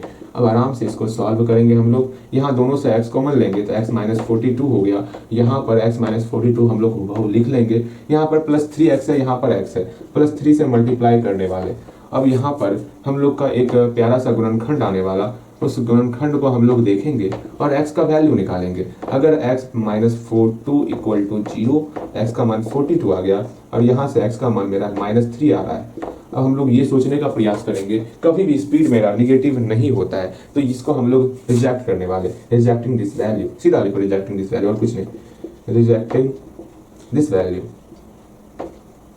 हो गया, या हेंस लिखोगे, हेंस द स्पीड ऑफ, सीधा लिखो ना, हेंस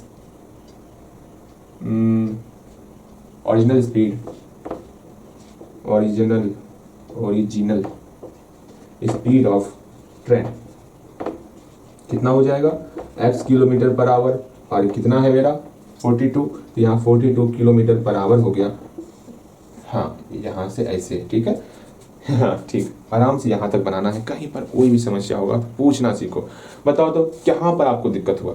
मेरे ख्याल से इन सारे क्वेश्चन में आपको प्रॉब्लम नहीं आया होगा। आप मन में ये सोच रहे हो ये चैप्टर कब कंप्लीट हो जाए, कब कंप्लीट हो जाए। मैं ये सोच रहा हूँ इस चैप्टर के बाद सब कुछ आसान ही होने वाला, जो टफ है थोड़ा उस पर और वर्क किया जाए, उसको थोड़ा और अपने कंट्रोल में लाया जाए। भले ही 2 दिन ज़्यादा पढ़ना पड़ जाए, 3 दिन ज़्यादा पढ़ना पड़ जाए, लेकिन इस चैप्टर को ऐसा पढ़ लें, बिकॉज इस चैप्टर के बाद सब कुछ आसान होने वाला आपके लिए। हम लोग एपी स्टार्ट करेंगे, एपी इतना आसान है ना मत पूछो, वो तुरंत आप कंप्लीट कर लोगे, एपी पढ़ लोगे, लाइंस भी आपका आसान है, सिर्फ वहाँ पर कैलकुलेशन होने वाला, ज़्यादा टफ क्वेश्चन नहीं आता उसमें से।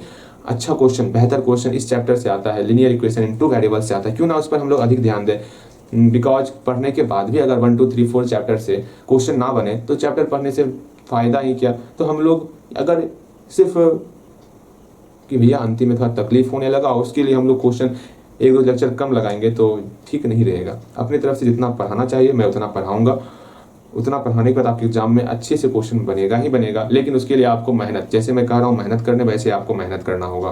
बिकॉज इन सारे क्वेश्चन, जब तक आप क्वेश्चन को खुद से बनाने का प्रयास नहीं करोगे तो वहाँ पर एग्जाम में भी क्वेश्चन आपसे खुद से नहीं बनेगा। वो क्वेश्चन वही बनने वाला, तो क्वेश्चन 1 आध 2 क्वेश्चन देखते रिपीटेड होता है, वो क्वेश्चन ही बन पाएगा। जो सोचोगे नया क्वेश्चन, नया टाइप का क्वेश्चन बन जाए, उम्मीद कम रखना। उम्मीद तभी होगा जब आप अपने से बनाओगे। भैया अपने से कैसे, आप मन में सोच रहे होगे भैया नया क्वेश्चन अपने से कैसे बनाएंगे। मैं आपको अपने से बनाने नहीं कह रहा हूँ, आपको अपने से ट्राई करने के लिए कह रहा हूँ। ट्राई समझते हो, कोशिश, गलती होगा देखा जाएगा, वो करने के लिए मैं कह रहा हूँ। वो तो कर सकते हो, वही किया करो, ठीक है। हम लोग कुछ और क्वेश्चन देखने वाले आज, उसको देखेंगे तभी ये सेशन आपका कंप्लीट होगा। और अपनी तरफ से पूरा प्रयास करेंगे बेहतर तरीके से आपको समझाएं, ठीक है। आपको अपनी तरफ से पूरा प्रयास करना है। जो भी भैया पढ़ा रहे हैं, जो भी पढ़ा रहे हैं उसको और अच्छे तरीके से क्लियर करें, ठीक है। हम चाह रहे हैं जल्दी से जल्दी सिलेबस कंप्लीट करें और आपका भी दायित्व है जल्दी से जल्दी अपने टारगेट को अचीव करना है। चलो हम लोग जल्दी से कुछ क्वेश्चन लिख लेते हैं, ठीक है। हम लोग का आज का सबसे प्यारा 3 सवाल हम लोग के सामने हाजिर है और ये जो है इस सेशन का अंतिम 3 क्वेश्चन होने वाला। बस आपका काम है तीनों क्वेश्चन को ऐसे बनाओ जैसे कि इनको आप काफ़ी दिनों से जानते हो, ठीक है। उम्मीद करते हैं इसमें से 3rd नंबर क्वेश्चन तो बना लोगे आप, कहीं कोई डाउट नहीं। 2nd में हल्का प्रॉब्लम हो सकता है और 1st में प्रॉब्लम हो सकता है, हो सकता है। उस प्रॉब्लम को दूर कैसे किया जाए, मैं हूं ना, मैं करूंगा दूर। तो आप पहले, आपका काम है पूरा का पूरा पहले नंबर क्वेश्चन पे अपना सारा का सारा ध्यान केंद्रित करना और ये जानने का प्रयास करना। खुद से क्वेश्चन को पढ़ के आप ये जानने का प्रयास करोगे कि क्वेश्चन में क्या दिया हुआ है, कौन कौन सा कंडीशन की बात की गई है। पहले पढ़ो और खुद से प्रयास करो इसको समझने का, ठीक है। क्योंकि मैं बार बार कहता हूँ एग्जाम में क्वेश्चन चेंज हो सकता है, तो जब तक अपने अंदर क्वेश्चन को पहले पढ़ के ये आदत नहीं डालोगी कि क्वेश्चन में क्या दिया हुआ है क्या नहीं दिया हुआ है, इसको समझने का प्रयास नहीं करोगे तो वहां पर भी आपको बहुत ज्यादा समस्याएं होंगी। तो जो समस्याएं होना चाहिए वो यहीं पर आप झेल लो। चलो इस क्वेश्चन को पहले पढ़ोगे और ये जानने का प्रयास करोगे। पहले तो क्वेश्चन लिख लो आप और ये समझने का प्रयास करो आखिर इस क्वेश्चन में क्या दिया हुआ है और कौन कौन से कंडीशन की बात की जा रही है। भले ही क्वेश्चन बने या ना बने वो अलग बात है। अब हम भी देखते हैं, कोई ए जो है किसी काम को 6 दिन कम लेता है जितना समय बी, मतलब समझिएगा यहाँ पर ए और बी 2 व्यक्ति है, ठीक है। मतलब समझना है, कोई ए है यहाँ पर, इसका नाम ए रख दिए, और एक है बी, इसका नाम बी रख दिए, ठीक है। यहाँ स्पष्ट तौर पर यह कहा गया किसी काम को बी जितने भी दिन में करता होगा उससे 6 दिन जो है कम लेने वाला है। फिर से समझोगे, इस पहले लाइन में स्पष्ट तौर पर यह कहा गया है कि ए 6 दिन कम लेता है। किससे कम लेता है? जितना दिन में बी वर्क करता है किसी काम को किसी भी वर्क को जितना भी समय लेता है बी, उससे 6 दिन कम लेता है काम करने में। हमें ये नहीं दिया हुआ है कि बी उस काम को कितने दिन में करता है, तो हम लोग ये मान लेंगे ये बी भैया है ना, किसी काम को एक्स डेज में कंप्लीट कर देते हैं, एक्स दिन में किसी भी काम को पूरा का पूरा कंप्लीट कर रहे हैं, तो स्पष्ट तौर पर यहाँ कहा जा रहा है ए जो है उससे 6 दिन का कम समय लेगा। ए कितना लेगा? ए जो है इससे 6 दिन का कम समय लेगा। ये हम लोग का पहला कंडीशन हो गया।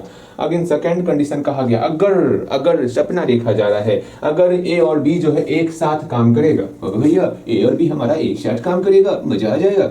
ए और बी जब हम लोग का एक साथ काम करेगा, अर्थात ए प्लस बी जब एक साथ हो जाएगा, उस कंडीशन में उस काम को ये 4 दिन में कंप्लीट कर देता है, अर्थात 4 दिन में ये काम पूरा का पूरा कंप्लीट। ठीक है, यहाँ पर बी एक्स दिन में काम कंप्लीट कर रहा था, यहाँ पर ए एक्स माइनस 6 डे में काम कंप्लीट कर रहा था, यहाँ पर ए प्लस बी जो है 4 दिन में टोटल काम कंप्लीट कर दिया। यही हमारे सामने क्वेश्चन है, तो हमको बताना है बी उसको कितने दिन में काम कंप्लीट करेगा, अर्थात हमको एक्स का वैल्यू बताना है। कैसे बताएंगे? सुनो, मैं आपको एक चीज बताना चाहता हूँ, नोट डाल के लिखना है तो लिख दो, वरना मन में रखोगे तो मत लिखना, मन में ही रखो कि जितना भी डे वाला क्वेश्चन आता है, जितना भी डे वाला क्वेश्चन आता है, वर्क समझ लो, जितना भी आपके सामने वर्क वाला क्वेश्चन आएगा ना, वर्क वाला क्वेश्चन, जब भी वर्क वाला क्वेश्चन आ जाए, काम करने वाला क्वेश्चन आ जाए, तो हमेशा वहां पर कोशिश करना है कि आपको 1 डे में निकालना है, एक दिन का काम कितना कंप्लीट हो रहा है वो निकालने का प्रयास करना है। क्या निकालने का प्रयास करना है? आखिर एक दिन में कितना काम हो रहा है उसको निकालने का प्रयास करना है। जैसे हम लोग पाइप वाले क्वेश्चन में भी किए थे कि टंकी को, किसी कोई पाइप जो है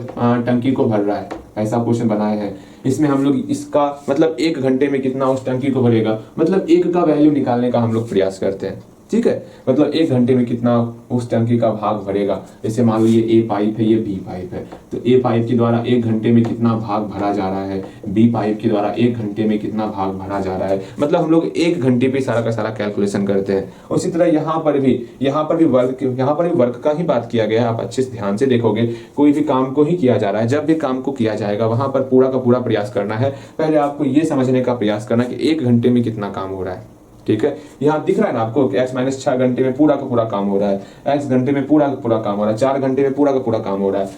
जैसे हमने आपको बताया हुआ है कि जैसे मान लो 4 घंटे में जो पूरा का पूरा काम आप कंप्लीट कर दे रहे हो, ठीक है, पूरा का पूरा काम कंप्लीट कर दे रहे हो, वर्क पूरा कंप्लीट हो रहा है, तो 1 घंटे में कितना वर्क कंप्लीट होगा? तो सिंपल सा इसका रेसिप्रोकल करते थे, अगर आपको ध्यान में होगा तो। क्यों कंप्लीट इसका रेसिप्रोकल निकालते थे वो भी समझ लीजिए, आप समझना है उसको, बस ऐसा क्यों करते थे उसको समझो। अगर 4 घंटे में किसी भी काम का 1 भाग हम पूरा कर दिए, ठीक है, तो हम जानते हैं 1 भाग मतलब 1/1 भाग पूरा कंप्लीट कर दिए, 1 भाग में से 1 भाग पूरा हम लोग काम कंप्लीट कर रहे हैं, तो 1 घंटे में कितना काम होगा? तो भैया 1/1 में 4 से डिवाइड करेंगे तो 1/1 गुना 4 अर्थात 1/4 हो जाएगा। तो सिंपल सा आपको इतना ही समझना है कि 1 का वैल्यू निकालने के लिए सिंपल सा इसका रेसिप्रोकल करते हैं तो उतना काम हो जाता है। इस बात को समझ के चलना, हम लोग ऐसा बताए हुए हैं आपको। जैसे हमको जो है ए अगर x माइनस 6 घंटे में पूरा का पूरा काम कंप्लीट कर रहा है, तो ए जो है 1 घंटे में कितना काम कंप्लीट करेगा? तो सिंपल सा आप बोलोगे भैया 1 घंटे में कितना काम कंप्लीट करेगा, इसका रेसिप्रोकल कर देंगे 1/x माइनस 6 काम को कंप्लीट करने वाला। ठीक है, ये बी जो है 1 घंटे में कितना वर्क कंप्लीट करेगा? सिंपल सा x का हम लोग रेसिप्रोकल कर देंगे, इतना वर्क कंप्लीट करने वाला। हाँ भैया, ये a प्लस बी जो है 1 घंटे में कितना काम करने वाला? भैया सिंपल सा 4 का रेसिप्रोकल कर देंगे, 1/4 हो जाएगा। बस इतना सा ही काम करना होता हम लोग को, और कछु ना करना है। ठीक है, बस हो गया। अब यहाँ पर सिंपल सा हम लोग इक्वेशन बना सकते हैं, 1 घंटे में ये इतना वर्क कंप्लीट कर रहा है, बी घंटे मतलब बी जो है 1 घंटे में इतना वर्क कंप्लीट कर रहा है, दोनों को मिला देंगे, दोनों 1 घंटे में इतना काम कर रहा है, अर्थात दोनों को जोड़ने के बाद वो मेरा 1/4 के बराबर होने वाला। नहीं समझ रहे हो? समझोगे, समझना है समझ जाओगे। जैसे देखो, ये आप हो, ये मैं हूँ, ठीक है, या फिर आपकी बहन है। ओके, अब यहाँ पर एक कंडीशन था, आप जो है किसी काम को 4 घंटे में करते हो, आपकी बहन जो है किसी काम को 3 घंटे में करती है। अगर दोनों को मिला देंगे तो उस काम को जो है, दोनों को मिला रहे हैं, उस काम को जो है आप दोनों मिल करके 2 घंटे में कंप्लीट कर रहे हो। तो हम पहले निकालेंगे आप 1 घंटे में कितना काम किए हो, तो 1/4 काम कर लियो, 3 घंटे में 1/3 काम कर लियो, 2 घंटे में 1/2 काम कर लियो। सिंपल से दोनों को जोड़ेंगे 1/2 के बराबर। ऐसा होता है, वैसे ये इक्वेशन नहीं बनने वाला ऐसा, लेकिन ऐसा हम लोग करते हैं। 1 घंटे में इतना काम हुआ, 1 घंटे में इतना काम हुआ, और दोनों मिलाकर के 1 घंटे में इतना काम हुआ, तो सिंपल से ये दोनों मिला के काम हो रहा है ना, तो दोनों को जोड़ेंगे, आपका आपकी बहन का, फिर आप दोनों का मिला के दोनों के बराबर हो जाएगा। ये सिंपल सा आपको समझना चाहिए। तो यहाँ पर तो यहाँ पर इस दोनों को ऐड करेंगे तो वो मेरा 1/4 के बराबर होने वाला। बताओ यहाँ पर समझ में आया अच्छे तरीके से? बिल्कुल समझ में आया होगा। अर्थात यहाँ पर हम बोल सकते हैं 1/x - 6 + 1/x वो बराबर हो जाएगा 1/4 के। इस इक्वेशन को सॉल्व करेंगे, हम लोग का x का वैल्यू निकलेगा, ये क्वेश्चन सॉल्व हो जाएगा। बनाओगे खुद से, पहले लैंग्वेज देख लो एक बार, कैसे लैंग्वेज लिखते, क्या करते क्या नहीं करते उसको देख लो, फिर अपने मन से बनाना, ठीक है? यहाँ ध्यान दोगे। हम इसको और डिटेल करना चाह रहे थे, लेकिन हम ज्यादा डिटेल करने के बाद आपको ही समझ में नहीं आएगा, ऐसा मेरे मन में विचार आया, तो हम इसको शॉर्ट में ही रहने दिए हैं, ज्यादा क्वेश्चन के साथ छेड़छाड़ ना किए। यहाँ लिखोगे इफ या लेट a टैक्स, पहले हम b को मान रहे हैं ना, यहाँ b मानो, let b takes to complete b takes to complete a work, पूरा का पूरा वर्क कंप्लीट करने में कितना दिन लगा रहा है? x डेज लगा रहा है, ठीक है, x दिन लगा रहा है। ओके, तो therefore a takes to complete a work, a takes to complete a work, तो a कितना दिन लगाएगा भैया? इससे 6 दिन कम समय लगाएगा, अर्थात x - 6 डेज हो गया। ठीक है, बातें समझ में आया? हाँ भैया, बाकी समझ में अच्छी तरीके से आ गया है। चलो ठीक है, सीधा अकॉर्डिंग टू क्वेश्चन लिखो, बस सर का छुना लिखना है। अर्थात इसका रेसिप्रोकल करेंगे, x का 1/x हो जाएगा, 1 घंटे में इतना वर्क कंप्लीट हुआ। अगर इसका रेसिप्रोकल करेंगे तो 1/x - 6 होगा, 1 घंटे में इतना काम कंप्लीट हुआ, ये बराबर हो जाएगा 1/4 के। कैसे हुआ वो हम समझा दी है आपको, आप समझ चुके हो ये इक्वेशन कहाँ से आया। जब समझ गए तो फिर क्या ही समस्या, ठीक है? आराम से इसको सॉल्व करोगे, x का मान निकालोगे, हम लोग का निकल जाएगा। ठीक है, कहीं पर कोई भी समस्या होगा तो पूछना है, इसमें हल्का सा भी समस्या होगा तो पूछ लियो भैया कैसे हुआ, तो हम आपको डिटेल से समझाएंगे, याद रखना। ठीक, अब इसको यहाँ आगे आप खुद सॉल्व करोगे, सॉल्यूशन अपना स्ट्रांग करना ही होगा। अगर सॉल्यूशन स्ट्रांग नहीं कर रहे हो, छाप रहे हो, मैं बोल रहा हूँ बार बार, गलती कर दूंगा बीच में, ठीक, बातें मुझे मत कहियो भैया गलती क्यों कर दी है। ठीक, यहाँ देखोगे, अब इसको आराम से सॉल्व करना होता है, आराम से इसको सॉल्व कीजिएगा आप लोग, और इसको सॉल्व करने का मतलब सॉल्व करने के बाद x का जो भी वैल्यू होगा वो आपका रिजल्ट होने वाला। यहाँ से एलसीएम लेंगे, x × x - 6 हो गया, x से डिवाइड किया, x - 6 यहाँ आया, प्लस का प्लस, इससे इसमें डिवाइड किया, x वहां चले गया, इक्वल टू 1/4। आराम से इसको सॉल्व किया, ऊपर 2x - 6 बाय x² - 6x हो गया, इक्वल टू 1/4। क्रॉस मल्टीप्लाई करेंगे, 1 से मल्टीप्लाई करेंगे तो वही टर्म उतर जाएगा आपका, इक्वल टू 4 से मल्टीप्लाई करेंगे तो आपका कुछ इतना 8x - 24 निकलेगा। हाँ जी, अगेन सबको हम लोग बराबर की इस तरफ लेते आएंगे तो कुछ ये आपके सामने होने वाला, -8x + 24 = 0। अब इसको आप सॉल्व कीजिएगा, 14x + 24 = 0। यहाँ से 24 का हम लोग फैक्टराइजेशन करने वाले। सब कुछ सही चल रहा है ना? हाँ भैया, सब कुछ सही चल रहा है। ठीक, देखो यहाँ पर इसका हम लोग फैक्टराइजेशन कर देते हैं। 14 पुराना है, 3 दूनी 6 दूनी 12, 12 तो 14 बन गया। क्या ही समस्या है, इससे आसान कुछ हो सकता है क्या? मतलब 14 को हम लोग लिख सकते हैं 12 + 2 के फॉर्म में, इसलिए दोनों मल्टीप्लाई होकर मेरा 24 भी हो जाएगा। लेकिन यहाँ माइनस लेना है ना, दोनों में माइनस लगा दो, जब इस दोनों को मल्टीप्लाई करेंगे तो मेरा +24 भी हो जाने वाला, सारा सारा नंबर का खेल होने वाला। इस बात को समझ के चलना। अर्थात यहाँ पर x² मैंने बताया था इसको खुद से सॉल्व करना है। ठीक है, अगर यहाँ से मैं बार बार बोल के थक गया हूँ, खुद से सॉल्व करो, खुद से सॉल्व करो। ठीक है, देखो यहाँ -12x, यहाँ -2x + 24 = 0 हो जाएगा। अगेन इसमें x कॉमन लेंगे। हाँ भैया, तो x - 12 हुआ, यहाँ से x - 12 होगा, यहाँ -2 कॉमन लेंगे, बिल्कुल। अब दोनों से मेरा x - 12 कॉमन आ जाएगा, यहाँ पर x - 2 होगा, = 0। तो सिंपल सा हम लोग क्या करेंगे, देयरफॉर x - 12 = 0, तो x का मान मेरा 12 निकल गया। यहाँ से x - 2 = 0, तो यहाँ मेरा x का मान 2 निकल गया। सोचो खुद, अगर x का मान यहाँ 2 पुट करेंगे, 2 - 6 मेरा माइनस में दिन निकलेगा। कहीं मेरा माइनस में दिन निकलेगा का? माइनस में दिन नहीं निकलेगा, अर्थात ये वैल्यू नहीं होने वाला। इसको रिजेक्ट कर देना है, rejecting this value.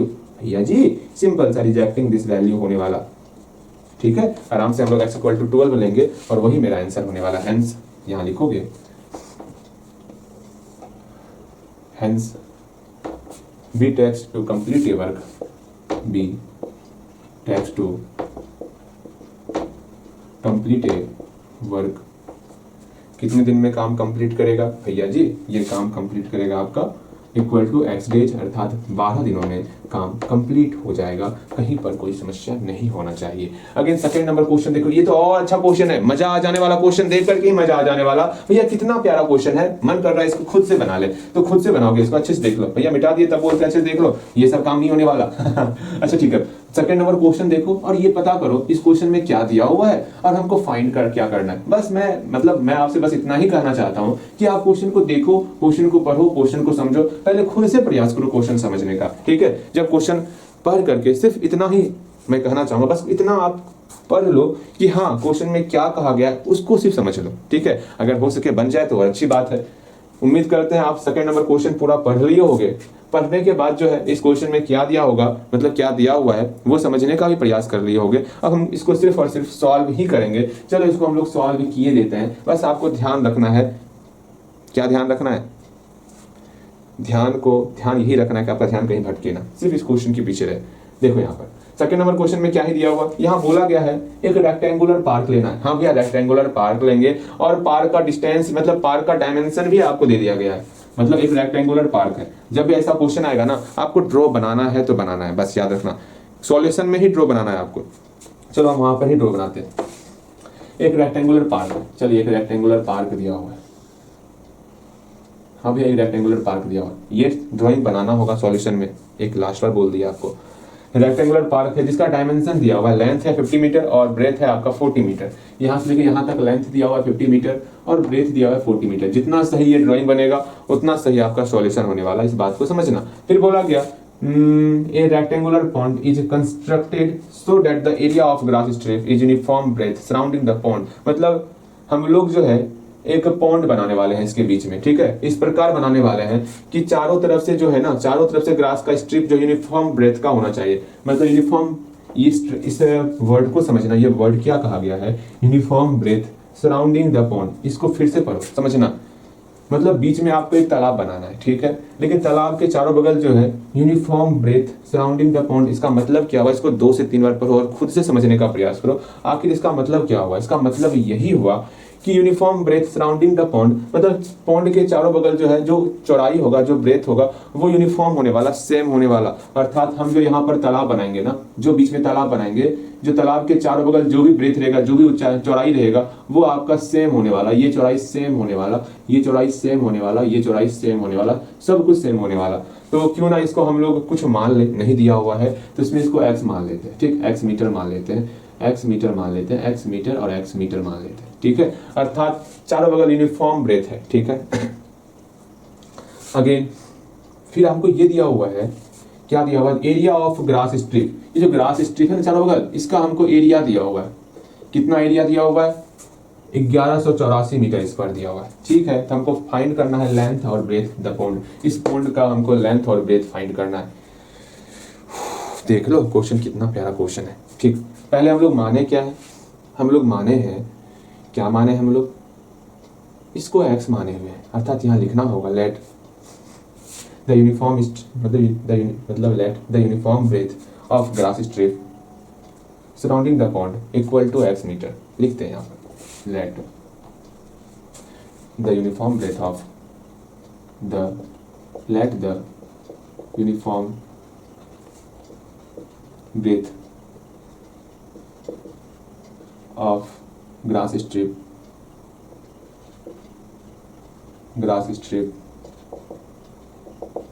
surrounding the pond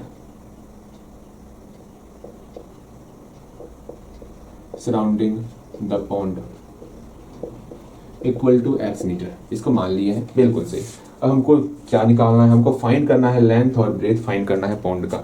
देख लो ज़्यादा इधर उधर की बातें हम नहीं करने वाले, सिर्फ पढ़ाई से रिलेटेड बातें करेंगे। बिकॉज ये आपको हल्का फुल्का इसलिए समझ में आ रहा होगा क्योंकि हम लोग जो है अभी तक जो लास्ट चैप्टर है एरिया, पेरीमीटर, वॉल्यूम, उसको नहीं पढ़े, इसलिए आपको ये हल्का फुल्का समझ में नहीं आ रहा होगा। लेकिन फिर भी हमको बताना पड़ेगा बिकॉज हमारा धर्म है कि हमको आपको हर एक उस क्वेश्चन से अवगत कराना जो आपके लिए बहुत ज़रूरी है, ठीक है। तो मैं बताऊंगा, कोशिश करूंगा पूरा का पूरा आपको समझ में आ जाए, लेकिन ये तभी समझ में आएगा जब हम लोग अंतिम चैप्टर अच्छे तरीके से पढ़ेंगे, ठीक है। अब यहाँ ध्यान दोगे, ज़्यादा आपको परेशान नहीं होना है। अगर समझ में नहीं भी आए ना, हल्का फुल्का समझ के आगे बढ़ जाना है आपको, ठीक है। लेकिन हाँ, मैं पूरा प्रयास करूंगा आपको अच्छे तरीके से समझाने का। यहाँ पर सिंपल सा ये x मीटर दिया हुआ था, ठीक है। अब हमको लेंथ और ब्रेथ देखना है पॉन्ड का, तो लिखते हैं again the length of the pond, the length of the pond equal to कितना होगा, the breadth of the pond, अच्छा ऑफ पॉन्ड रहने दो, द हटा, द दे भी सकते हो। अब यहाँ पर पॉन्ड का हमको लेंथ, इसका लेंथ कितना होगा, तो आप बोलोगे भैया इसका लेंथ टोटल 50 में से इस x और इस x को घटा देंगे तो यहाँ से लेके यहाँ तक निकल जाएगा, अर्थात टोटल 50 में से क्या घटाएंगे, x और x को घटा देंगे। तो कितना घटा रहे हो आप, इधर से x इधर से x, मतलब 2x को घटा रहे हो तो आपका लेंथ निकल रहा है। ब्रेथ कितना निकलेगा, बोलोगे भैया टोटल 40 में से हम लोग इधर का x और इधर का x को घटा देंगे, मतलब टोटल 2x को घटा रहे हैं तो हम लोग का इस पॉन्ड का ब्रेथ निकल रहा है। बस इतना अगर समझ में आ रहा है तो हर एक चीज समझ रहे हो। एक बार फिर से मैं समझाता हूँ, अपना ध्यान यहाँ अटका के रखोगे, इक्वेशन तक आपको पूरा का पूरा ध्यान क्वेश्चन पर रखना है।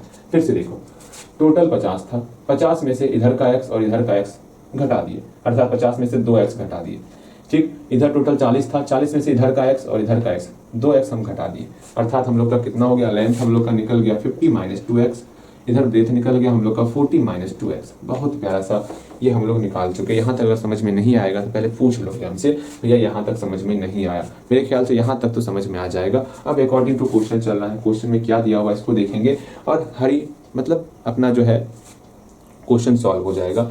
यहाँ क्वेश्चन में हमको ये दिया हुआ एरिया ऑफ ग्रास स्ट्रिप इतना दिया हुआ, यहाँ लिखो area of grass strip, area of grass strip कितना है 1184, ठीक है। अब आराम से इसको सॉल्व करना है। ये एरिया ऑफ ग्रास स्ट्रिप कैसे निकालोगे, टोटल एरिया में इस पॉन्ड के एरिया को घटा देंगे तो ये एरिया निकलेगा। यही चीज आपको समझाना था वहां पर, ठीक है। ये आप इसे पहले वाले क्लास में भी पढ़े होंगे।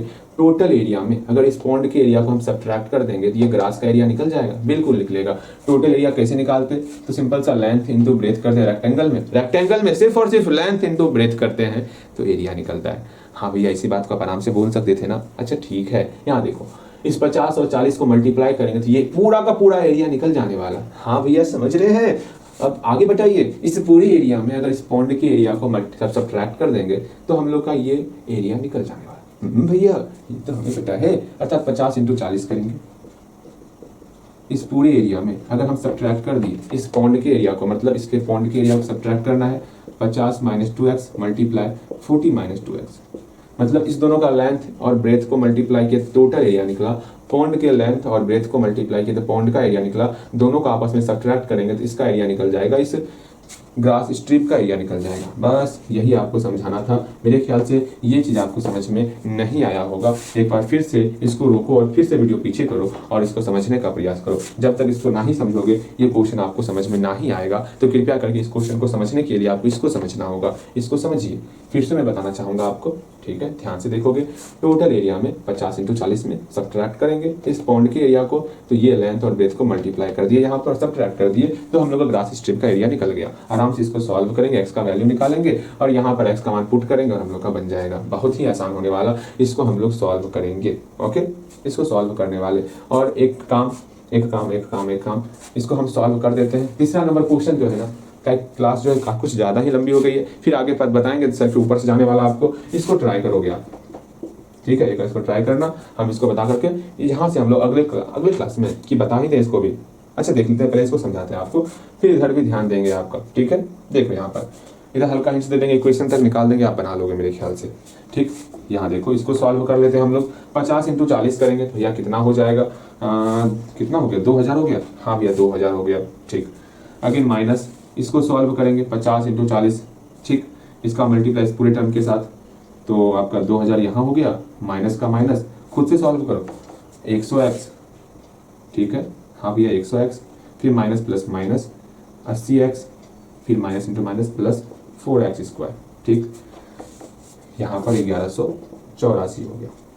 यहाँ ये मेरा प्लस के फॉर्म में था, बराबर की उस तरफ करेंगे तो माइनस के फॉर्म में हो जाएगा। इस तरफ एक काम करें, सबको बराबर की इधर ही लेते आते हैं ना, क्यों इधर उधर करना, ठीक है। सबको एक तरफ ही रखते हैं। यहाँ पे 2000 माइनस, सब में हम लोग एक काम करेंगे, माइनस से मल्टीप्लाई करो, माइनस से तो सबका चिन्ह चेंज होगा। ध्यान से समझो, यहाँ पर 2000 हो गया, यहाँ पर प्लस 100x हो गया, यहाँ पर प्लस 80x हो गया, यहाँ पर माइनस 4x स्क्वायर हो गया। इसको बराबर की इधर लेते आएंगे तो 1184 इक्वल टू 0 हो गया, ठीक है। अब यहाँ पर ये दोनों आपस में जुटेगा, हाँ भैया जुटेगा तो घटेगा, या जुटेगा तो जुटेगा तो जोड़ना है। और ये दोनों आपस में कट गया, हटाइए, जय सिया राम, खत्म। हाँ भैया खत्म हो गया। इस दोनों को जोड़ दिए, 180x हो गया, हाँ जी ठीक है, minus 4x square -1184 equal to 0। अब यहाँ पर सॉल्व करना होगा ना भैया, जैसे इसमें माइनस से मल्टीप्लाई कर देते हैं और एक्स स्क्वायर को आगे लिख लेते हैं, तो ये मेरा समझो माइनस से पहले मल्टीप्लाई करो तो सिंपल सा ये आपका माइनस में आ गया, ये आपका प्लस में आ गया, ये आपका प्लस में आ गया। कॉमन भी ले ही रहे क्या, कॉमन भी लेके खत्म ही कर देते हैं 4 को। हाँ 4 कॉमन भी ले लो आप, आपको गुणनखंड करने में आसानी होगा। ठीक है, हम लोग -4 कॉमन ले लेते हैं, -4 कॉमन ले लिए। यहाँ क्या बचा, 4 चौकी 16, 4 पंचे 20, 45x बचा। यहाँ पर आपका लेकिन यहाँ माइनस आया आगे में ना, हाँ भैया माइनस भी कॉमन लिया तो माइनस आएगा, चिन्ह परिवर्तन होगा, बिल्कुल चिन्ह परिवर्तन होगा, -45x हुआ। यहाँ ध्यान रखना है, अपना सारा ध्यान यहाँ पर केंद्रित करके रखना है। इससे -4 को निकाले, यहाँ पर प्लस एक्स स्क्वायर आपका रहा, यहाँ पर भी आपका प्लस में कन्वर्ट होगा क्योंकि माइनस कॉमन लिए हुए। 4 कॉमन लेंगे कितना होगा, 4 से भाग लगाओ, 4 दूनी 8, 3, 4 9 36, 4 चौके 24, 296 हुआ ना। ठीक, इक्वल टू 0 की है। इस -4 मल्टीप्लाई के फॉर्म में है, बराबर किस तरफ ले जाएंगे तो भाग लगेगा, वो भी 0 हो जाएगा। ठीक है, अब देखो कैसे बनेगा। बस अपने आप को शांत रखना, कैलकुलेशन करते समय भटकाना मत अपने आप को। ठीक, मैंने बताया ना, हम लोग उस पड़ाव पे पहुंच गए हैं जहां पर एक से एक क्वेश्चन आपके समक्ष आने वाला, उस क्वेश्चन को बस देखोगे आप कैसे बनता है, क्या करना होता है। ठीक है, और उसको बनाने का प्रयास करोगे। इस -4 को बराबर की उस तरफ ले गए तो ये खत्म हो गया। हाँ भैया, अंदर में क्या बचा, एक्स स्क्वायर -45x, फिर आपका +296 इक्वल टू 0 हो गया। ये -4 बराबर किधर आकर के 0 खत्म हो गया। कैसे 0 हुआ, 0 में किसी भी संख्या से भाग देंगे तो वो 0 ही होता है। अगर इसको सॉल्व करना है, यहाँ पर क्वाड्रेटिक फॉर्मूला यूज करोगे या फिर इसको फैक्टराइजेशन से सॉल्व करने वाले। देखते हैं ये मेरा फैक्टराइजेशन से सॉल्व होता है कि नहीं होता है। अगर नहीं होगा, यहाँ खुद का दिमाग लगाओगे, पहले खुद से प्रयास करोगे। गलती होगा, थोड़ा देर समझाओ अपने आप को, थोड़ा समय दो, क्योंकि फैक्टराइजेशन एग्जाम में आपको खुद से ही करना है, खुद से वो 2 नंबर का पता लगाना है जिससे कि आसानी से फैक्टराइज हो जाए। तो यहाँ से आपको खुद से एक बार प्रयास करना है, कम से कम प्रयास करोगे, प्रयास हो गया होगा। अब यहाँ ध्यान देना है,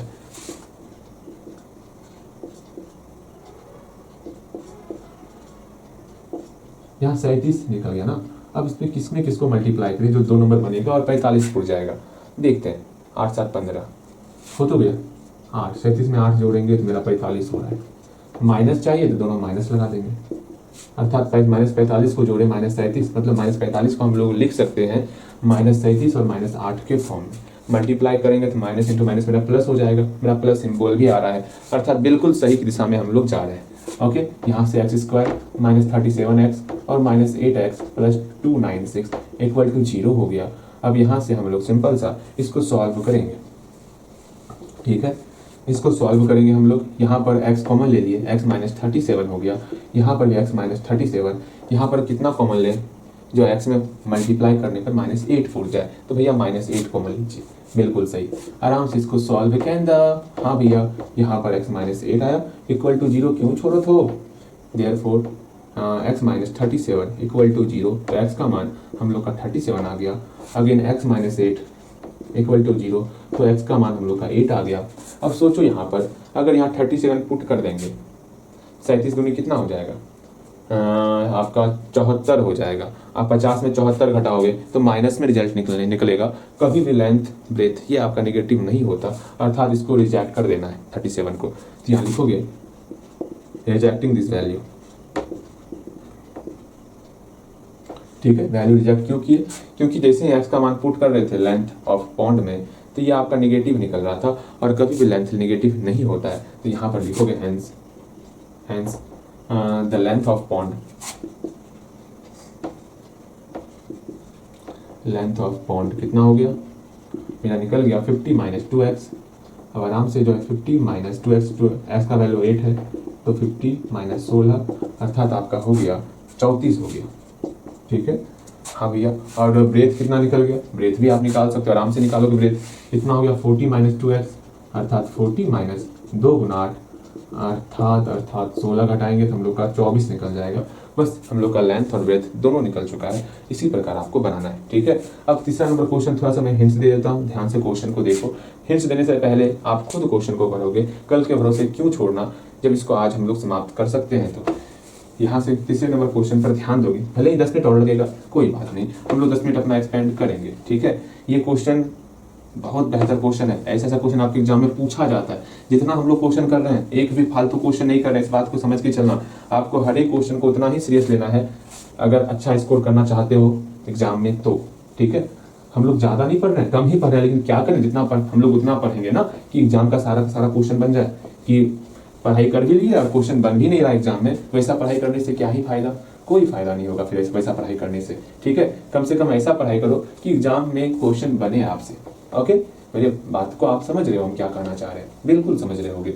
अगेन यहाँ देखोगे तीसरा नंबर क्वेश्चन बड़े प्यार से बड़े आराम से देखोगे। इन ए क्लास टेस्ट रवीना जो है टोटल 30 मार्क्स प्राप्त कर रही है इंग्लिश और मैथमेटिक्स में, ठीक है। टोटल 30 मार्क्स प्राप्त कर रही है, किसमें किसमें, इंग्लिश में और मैथमेटिक्स में। हाँ भैया टोटल 30 मार्क्स प्राप्त हुआ, ये मेरा पहला कंडीशन दिया हुआ है, ये मेरा पहला कंडीशन है। अब सोचो या तो आप इंग्लिश को एक्स मानो या तो मैथ को एक्स मानो, वो आपकी इच्छा। अगर मैथ में एक्स मिल रहा है तो इंग्लिश में कितना मिलेगा, 30 माइनस एक्स मिलेगा। इस पहले कंडीशन से हमको क्वेश्चन में क्या मानना है, क्या करना है, सब कुछ समझ में आ गया, ठीक है। अब सेकेंड कंडीशन देखते हैं। Had she got 2 more marks in mathematics, अगर मैथमेटिक्स में उसको 2 मार्क्स ज्यादा मिलता, चलो ठीक है। मैथमेटिक्स में सेकेंड कंडीशन देखेंगे अब, ठीक है। सेकंड कंडीशन को बड़े आराम से देखेंगे। मैथ में अगर 2 मार्क्स इसको ज्यादा मिलता, चलिए 2 मार्क्स इसको ज्यादा मिल रहा है मैथ में, ओके। अगेन 3 मार्क्स इसको इंग्लिश में कम मिलता, लेस है ना, कम मिलता। इंग्लिश में इतना मार्क्स है, इसमें 3 मार्क्स इसको कम मिलेगा। इतना मार्क्स हो गया, हाँ भैया। चलिए आगे देखते हैं। तो उसका प्रोडक्ट जो है वो कितना होता है, 210 के बराबर होता है। तब इस दोनों का प्रोडक्ट जो है 30 माइनस एक्स माइनस 3 और x प्लस 2, इस दोनों का प्रोडक्ट मेरा 210 के बराबर हो रहा है। सिंपल से इसको सॉल्व करना है और हम लोग का x का जो वैल्यू निकलेगा वो वैल्यू मेरा मैथ का मार्क्स हो जाएगा। Find the individual marks obtained in 2 subjects, अर्थात दोनों हमको वैल्यू निकाला है, मैथ में कितना मार्क्स आया, इंग्लिश में कितना मार्क्स आया, बन जाएगा आपसे, ठीक। आप बोलोगे भैया सॉल्व कर देने, इसको हम सॉल्व नहीं करेंगे, इसको आप खुद सॉल्व करोगे। यहाँ तक आपको खुद से आना है। क्या आप सॉल्व कर दें, बोलोगे तो सॉल्व भी कर देंगे, लेकिन हमें नहीं लगता इसको सॉल्व करना चाहिए, ठीक है। हाँ ये कर सकते हो, लिखोगे आप यहाँ पर तीसरा नंबर क्वेश्चन बनाना कैसे वो देखो। यहाँ क्या है, मार्क्स ऑब्टेन्ड इन 2 सब्जेक्ट ना, यहाँ पर आपको लिखना है let marks obtained in math, कितना हो गया एक्स नंबर मैथ में आया। अगेन इंग्लिश में कितना आया, मार्क्स ऑब्टेन्ड